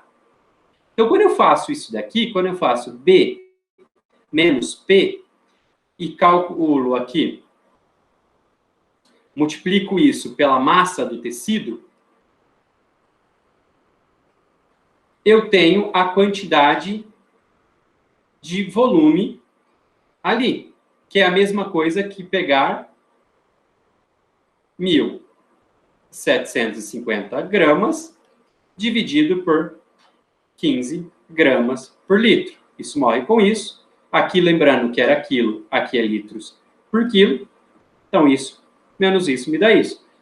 O que me dá um valor de 116,67 litros. Essa é a quantidade que saiu, então, que é B menos P. Se eu sei que isso daqui eu considero 1 para 1 em termos de densidade, eu consigo descobrir qual é o valor de B menos P. Como que eu faço isso? Então, B menos P pode ser escrito igual a 116,67 dividido por 300. Aqui litros, aqui quilos, certo? E vai me dar um valor de 0,3889 litros por quilos, ou, se eu considerar 1 para 1, é a mesma coisa que 38,89%. O que eu fiz? O que é isso daqui? É pegar, no final do processo, eu não tenho o tecido mais o volume, eu só peguei o volume e dividi para descobrir quanto que era a quantidade que foi inserida. E a partir disso, eu também consigo calcular a concentração de reforço, que seria a própria concentração de 2 vezes B menos P vezes B menos A. O que me dá 15 vezes 38,89 dividido por B, que é 95, e A, que é 75. Isso me dá um valor, então, de 29,17 gramas por litro. Esse é o valor, então, da quantidade que foi, deve ser inserida ao processo para que dê certo todo o tingimento. Porque nós estamos mudando ali a concentração de tingimento conforme vai entrando o ar, certo? Então, essas são as duas respostas em relação a isso. Então, nesse caso, esse exemplo 3 é para a gente poder verificar como que a gente trabalharia com esses 3 exemplos que nós estudamos até o momento em toda a disciplina, que são os processos por esgotamento, processo por fluardagem e processo úmido-úmido? De que forma que a gente pode relacionar os 3 e verificar qual que seria o melhor processo, levando em consideração alguns parâmetros, certo? Uma empresa realiza o tingimento de um artigo por esgotamento. Então, ela já realizava o processo por esgotamento. No entanto, pretende-se alterar o procedimento de tingimento para impregnação ou úmido-úmido. Seguinte, os parâmetros para obtenção da mesma cor. Expresse o percentual de redução de banho quando se faz o processo por úmido-úmido. Então, ele quer saber, em relação ao volume de banho só, qual desses 3 processos é mais vantajoso? Porque se eu quero trocar desse para esse, será que tem alguma vantagem em relação ao volume? Se eu quero trocar desse para esse, será que existe? Então, essas são as informações de esgotamento. É um RB 1:10, é a única informação que tem. O RB de todo o processo de fluardagem é 1:1. O pick-up desse processo 80, com lastro de 30. Enquanto esse pick-up é de 65% em relação a A, o pick-up de B 92% e o pick-up de P 25%, onde eu tenho 2 cubas de 30 litros cada uma dessas cubas. Aqui, então, como vai ser o mesmo processo, eu tenho aqui as informações em relação ao meu artigo texto, e vamos, então, fazer as contas de cada um desses processos. A primeira coisa que a gente precisa fazer é calcular a massa de tecido. E a massa de tecido ela é dada pelo comprimento, nesse caso 3.500 metros, vezes a largura, 1,2 metros, vezes a gramatura. Aqui a gente já vai colocar 0,125 quilogramas por metro quadrado. Nesse caso, então, nós temos, multiplicando esse e por esse, nós temos o valor aqui determinado de 525 quilos. Esse é o valor, então, da minha massa. Em relação ao esgotamento, o volume de esgotamento, a gente pode fazer a massa de tecido dividido pelo RB, que me dá 525 dividido por 1 para 1:10. Isso vai me dar 5.250 litros. Isso que vai ser consumido em relação ao esgotamento. Já em relação à fulardagem, que é o nosso segundo, eu sei que o RB é 1:1, mas eu tenho pick-up e tenho lastro. Então, eu vou ter que meu volume vai ser igual. Como eu não preciso dividir aqui pelo RB, como eu sei que é 1:1, vai ser 525 vezes o pick-up, 0,8. Mais o lastro, que é 30 litros. Isso vai me dar um valor de 450 litros. E para o úmido-úmido, eu só levo em consideração B. Por quê? É quem está saindo. É só o que está saindo do sistema. Ali dentro não faz diferença para mim. Então, volume pode ser escrito da mesma forma que eu fiz esse outro. Tá? Então, 525, nesse caso, vezes 0,92, mais 30, que é um lastro, mais 30, que é o outro lastro. Então, o volume total, 543 litros. Tá, podemos ver que há uma boa diferença em relação a isso. Então, agora vamos falar em relação a isso. Quanto diminui daqui para cá? É só eu fazer uma continha de porcentagem e verificar que daqui para cá há uma diminuição de 91,43%. E daqui para cá há uma diminuição de 89,66%. Certo? Era isso que o exercício pedia. Poderíamos calcular também qual é a quantidade, se há aumento de um determinado auxiliar, se há também aumento de tempo, poderíamos pensar em corante, em residual e assim por diante. Então, dessa forma que a gente pode trabalhar comparando cada um dos procedimentos. Como agora nós já sabemos como esse corante se comporta, que o corante disperso ele tem características que somente esse tipo de corante apresenta, como a sublimação, é um corante que apresenta baixa solubilidade,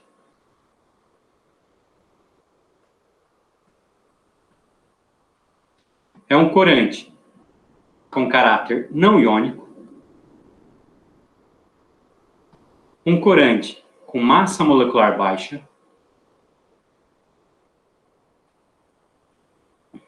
e esse corante é utilizado para o tingimento de poliéster. Pode também ser empregado para poliamida, principalmente aqui em cores claras. E nós também podemos empregá-los para as fibras de acetato. Sendo que, na verdade, esse corante ele começou a ser utilizado para fibras de acetato. Conforme essas fibras foram diminuindo o consumo e o consumo de poliéster cada vez aumentando mais, utilizou-se esse corante para tingir poliéster. E hoje ele é famoso pelo tingimento no poliéster. Então, como a gente conhece esse corante, as particularidades que ele tem, além disso, as particularidades da fibra de poliéster, aqui especialmente a gente chama atenção para a fibra de poliéster, pelo seu caráter hidrofóbico, por essa fibra também apresentar alta cristalinidade, é uma fibra também de caráter não iônico,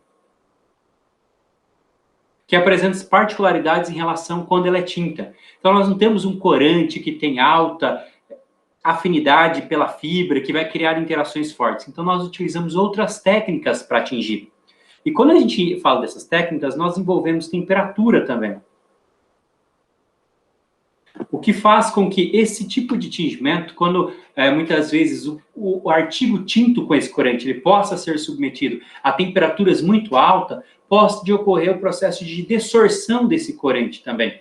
Por exemplo, quando esse corante ele vai passar por uma rama, numa temperatura de 190, 200 graus, pode ocorrer, então, essa dilatação de poros, também fazendo com que o corante saia da fibra e vá até a superfície. A partir desse conhecimento em relação à fibra, a corante, aos processos, falando de processo de esgotamento, quais são os produtos que devem ser utilizados e aplicados durante esse processo. Aqui destaque em relação aos agentes ácidos, ao controle em relação a agentes de igualização, porque nós estamos falando de um corante que tem baixa massa molecular e uma temperatura muito alta para atingir. Nós estamos falando também da necessidade de umectação nesse processo, porque é um tipo de corante que tem baixa afinidade com a fibra, é uma fibra que tem esse caráter hidrofóbico, então um agente umectante ajuda nesse processo. Precisamos também, aqui não só em relação ao ácido, mas também um tampão para fazer com que não ocorra uma oscilação em relação ao pH, porque o corante disperso ele pode ser sensível a algumas faixas de pH. Também é importante nós falarmos aqui em relação a agentes sequestrantes, muitas vezes, que devem ser utilizados. Os sequestrantes, em alguns tingimentos, eles acabam por aparecer pelas influências em relação a alguns cátions que pode estar no meio, como o cátion de ferro, que faz com que ocorra uma ação catalítica no corante, fazendo com que ocorra algumas manchas. E outros produtos aqui relevantes em relação ao esgotamento, e claro, em relação à zona crítica de tingimento também, outro ponto importante em relação a esse tingimento, a temperatura, porque se vai ou não utilizar carriers, se vai ser utilizado algum tipo de mistura que possa ser prejudicado a uma alta temperatura, uma fibra. Então, esses são fatores que fazem com que a gente pense em relação à avaliação, assim como na termossolagem. Na termossolagem, nós estamos falando de processos que envolvem misturas, e às vezes uma mistura que tem esse caráter hidrofílico para absorver o corante, o banho, mas não vai ter interação corante-fibra, e depois ocorrer o processo de sublimação e passar isso para a fibra. Então, quando a gente começa a conhecer todos os processos, quando a gente passa a entender as características do corante, como as classes desse corante, que tem a ver com a energia de sublimação, quando a gente começa a entender os processos de tingimento, como eles são feitos, aí a gente passa para a avaliação.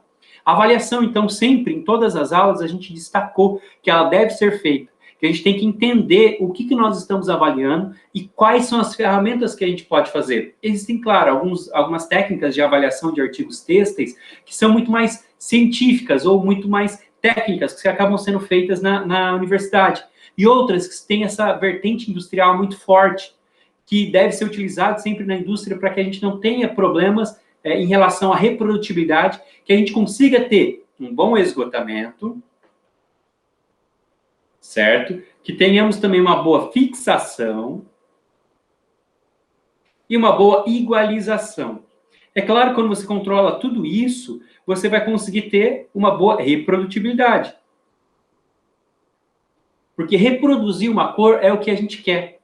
Nós queremos, então, fazer esse tingimento, entender o que está agindo sobre esse tingimento, para que depois esse tingimento ele possa ocorrer outro dia, em outro artigo têxtil, chegando sempre na mesma cor. Porque essa é a ideia da indústria. A indústria hoje há uma necessidade de tingir uma determinada cor por causa de moda.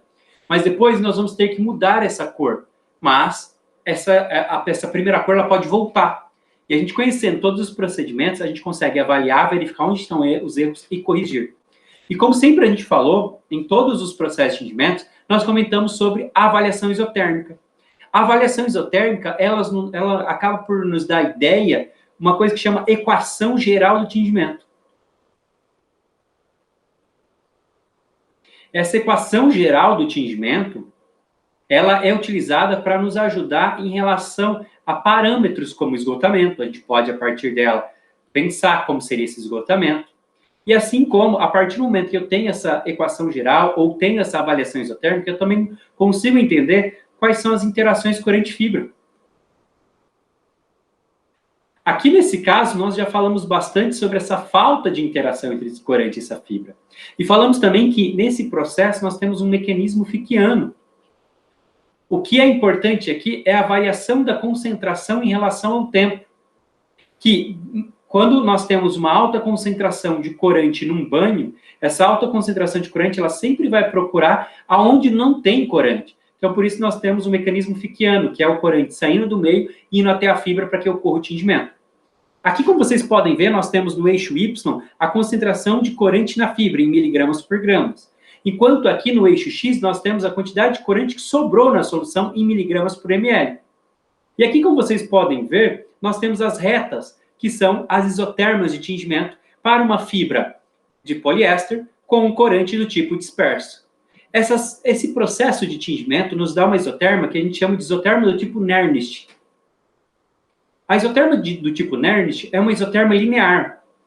Ela tem essa característica. Então, a equação dela pode ser descrita como CF igual a K vezes o CS. Certo? Então, nós temos aqui uma equação, aqui CF corrigido, tá? Então, nós temos uma equação linear, onde K é esse coeficiente de inclinação dessa reta. E vocês podem verificar, conforme nós aumentamos, aqui, esses 3 casos de tingimento, são 3 tingimentos utilizando a mesma massa de corante. A massa de corante é igual, o mesmo artigo têxtil e o mesmo corante e os mesmos parâmetros. O único parâmetro diferente, na verdade, é a temperatura. E a gente pode verificar, com o aumento da temperatura, há uma mudança em relação a essa inclinação. Estão vendo que quando eu tenho uma temperatura aqui no exemplo 89,3 graus, eu tenho um K muito alto. Conforme eu vou aumentando essa temperatura, esse K vai diminuindo. E ele tem uma relação também com aqui é onde chega a saturação, na fibra não cabe mais. Se a gente fosse pensar em continuar o gráfico, ele ficaria algo assim, tá? É um ponto de saturação. O que a gente observa? Que o K muda em relação à temperatura, quer dizer que há uma mudança em relação à própria fibra, e também conforme nós aumentamos a temperatura, essa saturação ela vai aumentando. Porque, claro, nós estamos falando dos poros da fibra que estão cada vez se abrindo mais.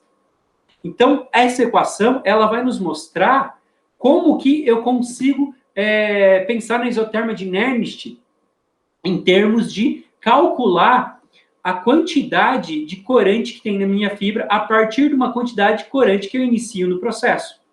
Além disso, uma outra equação que é muito importante é a equação de potencial químico. A equação de potencial químico, na verdade, ela pode ser convertida, a gente pode chamar ela de equação da afinidade. O que seria essa equação da afinidade? Aqui, a equação da afinidade é uma equação que me mostra qual a energia que um determinado corante tem para sair do meio e ir até a fibra. Então, essa equação pode ser escrita como menos ΔμI. Esse menos significa que o corante está indo de uma região onde tem muito corante para uma região que tem menos. É igual a RT ln de K. R é a constante dos gases e T é a temperatura que foi realizado o processo. E K é a constante isotérmica. Então, aqui, nesse exemplo, eu poderia usar a constante de Nernst. Então, menos ΔμI igual a RT ln, aqui de CF corrigido por CS. Certo? Nesse caso, lembrando, o K de Nernst, o K da isoterma de Nernst, ele é adimensional. Certo? Por isso que aqui tem que ser corrigido. Então, aqui é possível nos dar um valor de energia, por exemplo, em kJ por mol, que me indica essa interação corante-fibra. Para os outros casos, a gente também pode utilizar essa conta, essa equação. E a partir disso, então, a gente consegue fazer alguns cálculos que nos mostram qual que é a interação entre um corante e uma fibra. Esse valor, ele é importante porque, a partir disso, a gente pode pensar em temperatura, se essa temperatura ela tem que ser aumentada. Por exemplo, o valor muito baixo de afinidade significa que a temperatura pode estar baixa. E aumentando a temperatura, essa energia também aumenta. Estão vendo que a temperatura ela é diretamente proporcional à energia? Então, isso são fatores importantes que nos fecham essa ideia de isotermas para o processo de tingimento. E com isso a gente tem bem claro as 3 isotermas que a gente usa. Como o Nernst, sendo uma isoterma linear, principalmente para poliéster, no caso tinto com disperso. Nós também temos a isoterma de Langmuir, que já foi falado, que foi a isoterma de poliamida, por exemplo, ou LAM, que seja, para corante ácido. Temos também a isoterma do tipo Freundlich, que foi utilizada para algodão com direto. Essas 3 isotermas, elas nos conseguem mostrar como ocorre a interação entre corante e fibra. E, a partir dessas equações, conseguimos fazer contas em relação a esgotamento, conseguimos fazer conta também em relação à afinidade, porque todas essas equações nós temos uma constante aqui isotérmica, e ela pode ser aplicada em relação ao processo aqui dito pela variação de μ, que seria a nossa afinidade. Lembrando que, quando eu digo uma isoterma do tipo Langmuir, utilizada aqui poliamida e o corante ácido, eu estou falando de um processo de tingimento onde corante precisa de um sítio ativo, que no caso a poliamida tem seu sítio ativo, para que ocorra essa interação. Essa interação é uma interação eletrostática, o processo de tingimento apresenta saturação, enquanto na isoterma do tipo Freundlich, que é a isoterma de algodão para direto, não há uma interação forte entre corante e fibra, há uma interação fraca corante e fibra. Então, é uma interação de aproximação. Não há uma formação de uma camada. A gente tem o corante vai se aproximando da fibra, que vai se aproximando, e ele vai tendo, então, uma interação muito fraca.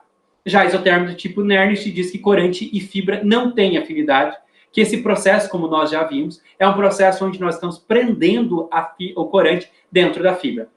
A partir dessas 3 equações, eu consigo utilizar, aprender e aplicar em vários outros sistemas e posso ter resposta que eu avalie o meu processo de tingimento, certo? Então, essa é a importância das isotermas do tipo Nernst. O exemplo aqui é exatamente o processo que eu descrevi para vocês em relação ao tingimento, tá? Então, tem o exemplo que foi mostrado em relação a um corante aqui, e aqui são as amostras, para que nós possamos ver em relação à temperatura.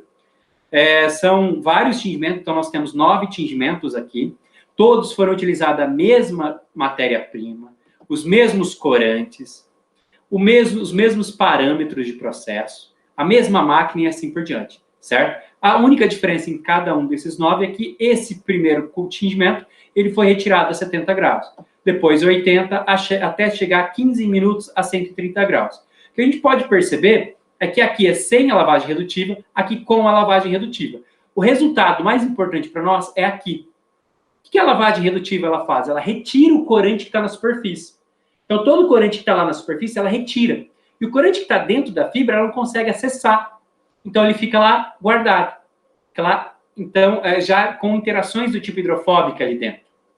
E aqui a gente consegue verificar que a partir do momento que você faz a lavagem redutiva, e aqui eu consigo mostrar para vocês a importância da lavagem redutiva, é que todo corante, esse corante aqui, ele poderia, se fosse friccionado, ele poderia sair.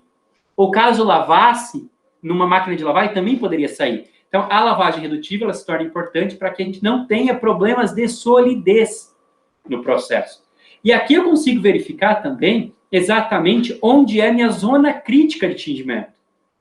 Esse é um tipo de experimento que eu posso fazer para avaliar a zona crítica. Onde que é? A zona crítica é aquela região que o corante ele vai entrar mesmo na fibra. Aquela região onde eu tenho que tomar mais cuidado e eu tenho que pensar em relação ao gradiente de processo. Então, estão vendo que aqui até mais ou menos 80 graus, o meu processo será bem tranquilo. Eu não tenho corante entrando na fibra. Então, eu não tenho problemas de igualização. Em 90 graus eu começo a ter corante entrando na fibra. Mas a partir de 100, daí sim eu tenho uma alta quantidade de corante entrando na fibra. Então, com isso, eu consigo avaliar para montar o meu processo. Então, isso é um tipo de prática, é um tipo de exemplo que a gente tem que utilizar antes de ir para o processo industrial. A gente vai lá, desenvolve no laboratório, a gente faz isso e depois montamos o gráfico do processo de tingimento e vai para o processo de tingimento industrial. E com isso a gente consegue reduzir, então, problemas de solidez, conseguimos reduzir problemas de esgotamento e também conseguimos reduzir os problemas de igualização, porque, mais uma vez, é importante frisar, massa molecular muito baixa, temperatura de tingimento muito alta. O corante, ele vibra muito, a energia cinética rotacional e a energia cinética dele é muito alta, fazendo com que ele vá muito rápido para a fibra. Então, há uma necessidade de ter um igualizante para retardar esse processo de tingimento. Senão, nós temos manchas. Ok? E aqui, então, nós conseguimos ver claramente essa influência de cada temperatura, cada passo da temperatura e de que forma esse corante vai entrando. E como aqui nesse exemplo nós tínhamos mais de um corante, a gente consegue verificar também qual dos corantes ele vai entrando primeiro. Porque o ideal é que todos entrem juntos. Lembrando sobre a compatibilidade aqui. A compatibilidade, nós temos que avaliar as curvas cinéticas de um corante. De mais de um corante, porque a gente está falando de cromias, né? Tricromias, talvez. Então, nós temos esses corantes, nós temos que garantir que eles entrem juntos, para que a gente tenha aquela cor que nós definimos. Então, esse exemplo é chamado de curva de montagem, esse experimento, tá? E ele pode nos dar esse tipo de informação. Informações que são muito relevantes para que a gente determine um processo. E para que a gente feche toda a ideia de coloração, de teoria da cor, de colorimetria, nós falamos dos modelos ΔE, CIE, o ΔE, LCH, certo? Aqui o LAB, né? O ΔE, LCH. Falamos também sobre o ΔE, CMC. E, juntamente com tudo isso, a gente falou sobre a teoria de Kubel-Kamunck, que é o KS. Certo? Com essas informações, a gente já sabe fazer a avaliação de um determinado objeto. A gente já sabe o que são as coordenadas colorísticas. A gente sabe o que o KS pode nos dizer em relação à fixação. E tudo isso pensando em cor. Certo? A gente fala sobre luminosidade. A gente fala sobre eixo de cromaticidade verde-vermelho. A gente fala de eixo de cromaticidade azul-amarelo. A gente fala sobre coordenada de croma, que a gente está falando de saturação, se ela é mais saturada ou menos saturada. A gente fala sobre coordenadas em relação ao tom, certo? Desvio tonal. E com essas informações aqui, a gente consegue fazer os cálculos da cor. E a gente consegue entender se aquela cor ela pode ser aprovada ou não. E a gente consegue entender também o que significa a variação de uma determinada coloração. Por exemplo, se eu faço aqui, eu tenho um artigo texto, e eu leio aqui a cor, ele me dá um LA, um L, um A e um B, e um KS nesse ponto. Aqui ele vai me dar um L, um A e um B e um KS. Para eu determinar qual é a cor disso daqui, eu posso fazer a média dessas duas informações, porque é o mesmo tecido, certo? Então, o X-média, ele me fala qual é a cor. E lembrando que a gente vai ter aqui uma variação, e o desvio padrão, ele me dá qual é o valor de igualização. Então, quando eu faço leitura em vários pontos no artigo texto, a média me diz qual é a cor desse artigo texto. E o desvio padrão dessa média me fala qual que é a igualização. Porque se eu tiver um ponto que é muito escuro, o meu valor de L pode ser muito baixo. Se eu tiver um valor, depois um ponto que é muito claro, o meu valor de L pode ser muito alto. No entanto, a observação de cor é a média. Mas o desvio padrão é algo importante, que é a nossa igualização. E isso daqui é aquilo que a gente fala de como eu transformo a igualização em uma coordenada numérica, tá? Então, esses pontos são muito importantes. Mas, além de saber qual é a cor, uma outra coisa que nós temos que saber é sobre metamerismo. O que é um metamerismo? O metamerismo é a característica que um determinado objeto ele tem de mudar de cor em relação a um determinado espaço. Ainda tem em relação, aliás, à luz. Então, isso daqui, esqueçam essa parte. Vamos pensar nisso daqui. Vamos supor que isso daqui fossem círculos de amostras de poliéster, um poliéster tinto. certo? Essa luz aqui é uma luz A, A2, suponhamos, tá? Então, aqui nós temos que, sobre essa luz, os dois artigos têm a mesma cor, certo? No entanto, nós temos que avaliar isso não só em uma luz, nós temos que avaliar em várias luzes. Quando eu passo para essa luz, vamos supor que fosse uma D65, que é a luz do dia. Aconteceria isso. Tá vendo que agora mudou de cor? Isso é o metamerismo. Isso é um par metamérico, que a gente chama. Por quê? Porque a partir dessa nova luz, ele mudou de cor. Isso é um problema muito sério em relação à indústria têxtil. Porque imaginem vocês que vocês estão com uma camiseta, certo? E essa camiseta vocês vão num espaço que tem uma luz A2. Ou estão na luz do dia. Estão no sol, certo? Daí depois vocês saem da luz do dia e entram para uma sala de aula. E há uma mudança de cor. Ah, mas isso não tem problema, porque toda a peça muda de cor. Sim, pode ter um problema se, por exemplo, essa manga aqui, vamos supor, essa camiseta é toda preta. Mas se essa manga, ela veio de outro lote, e esse outro lote foi tinto de uma forma diferente. Então, nós podemos, se eu saio no sol, ela está a mesma cor, mas se eu entro dentro da sala de aula, pela luz ser outra, ela pode mudar de cor. Isso é um metamerismo. Como que ocorre o metamerismo? O metamerismo ele ocorre por causa do corante. Devido ao corante ocorre esse efeito metamérico. Então, vamos supor aqui, eu tenho, aqui como vocês viram, são dois artigos. Ó, esse artigo aqui é um poliéster tinto com corante disperso Y, certo? Y mais B me dá um preto. Mas tem várias formas de chegar em preto. Esse outro artigo pode ser um Z mais um V, que é igual a preto. Quando eu olho na luz do dia, ambos estão preto. No entanto, quando eu olho uma outra luz, por exemplo, uma luz A2, esse daqui muda de cor, ele fica mais avermelhado. E esse daqui menos. Por que isso ocorre?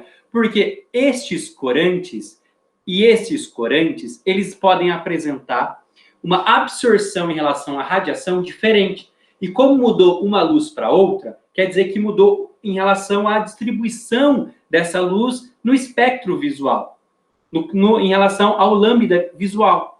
Então, aqui, se mudou essa relação, esse corante aqui, por exemplo, ele pode absorver diferente. Ele absorvendo diferente, ele vai refletir diferente, o que faz com que mude a cor.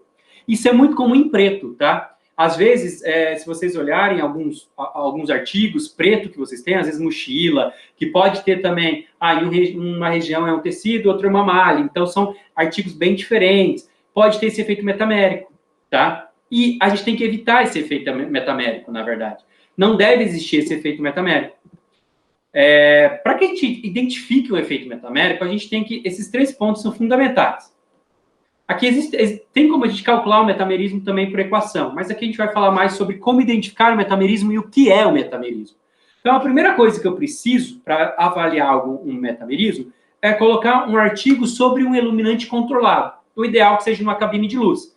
Que nessa cabine de luz, normalmente, nós temos lá, supor que aqui seja a cabine de luz, e aqui a gente tem botões para várias luzes lá dentro, então tem vários tipos de luz. Se você aperta um botão, é a D65.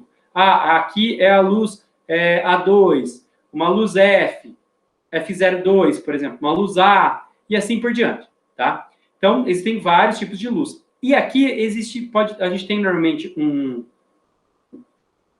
objeto que tem uma inclinação já determinada de acordo com a norma, que são 45 graus, para que você sempre olhe o objeto sobre o mesmo iluminante, com a incidência de luz igual, tá?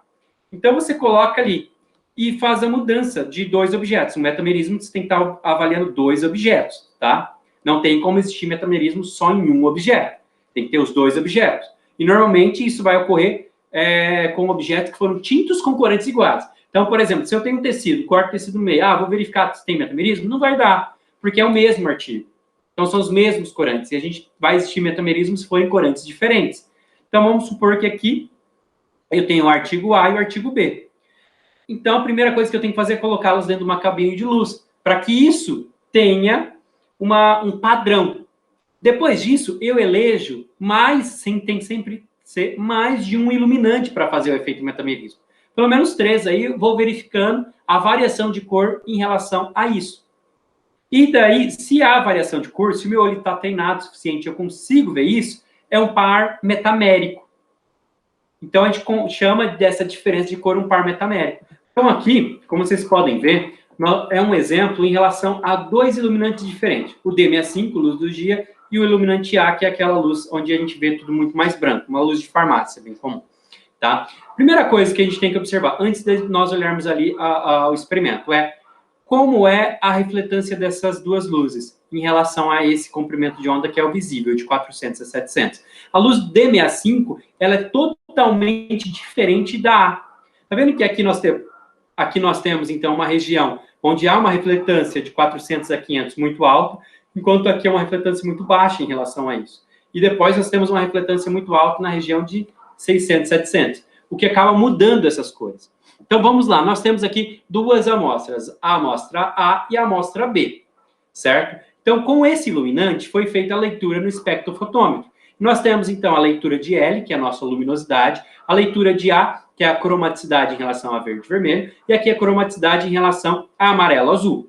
Aqui nós temos, então, os valores para essa amostra e aqui para essa outra amostra. São duas amostras diferentes, independentes.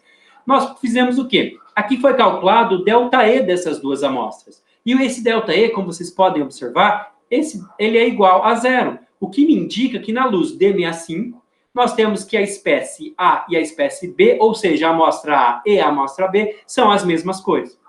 Foi feito também o mesmo teste no espectrofotômetro para a luz A, onde nós chegamos que luminosidade é 50,94, o valor de A, 3,42, o valor de B, menos 5,6 para a amostra A.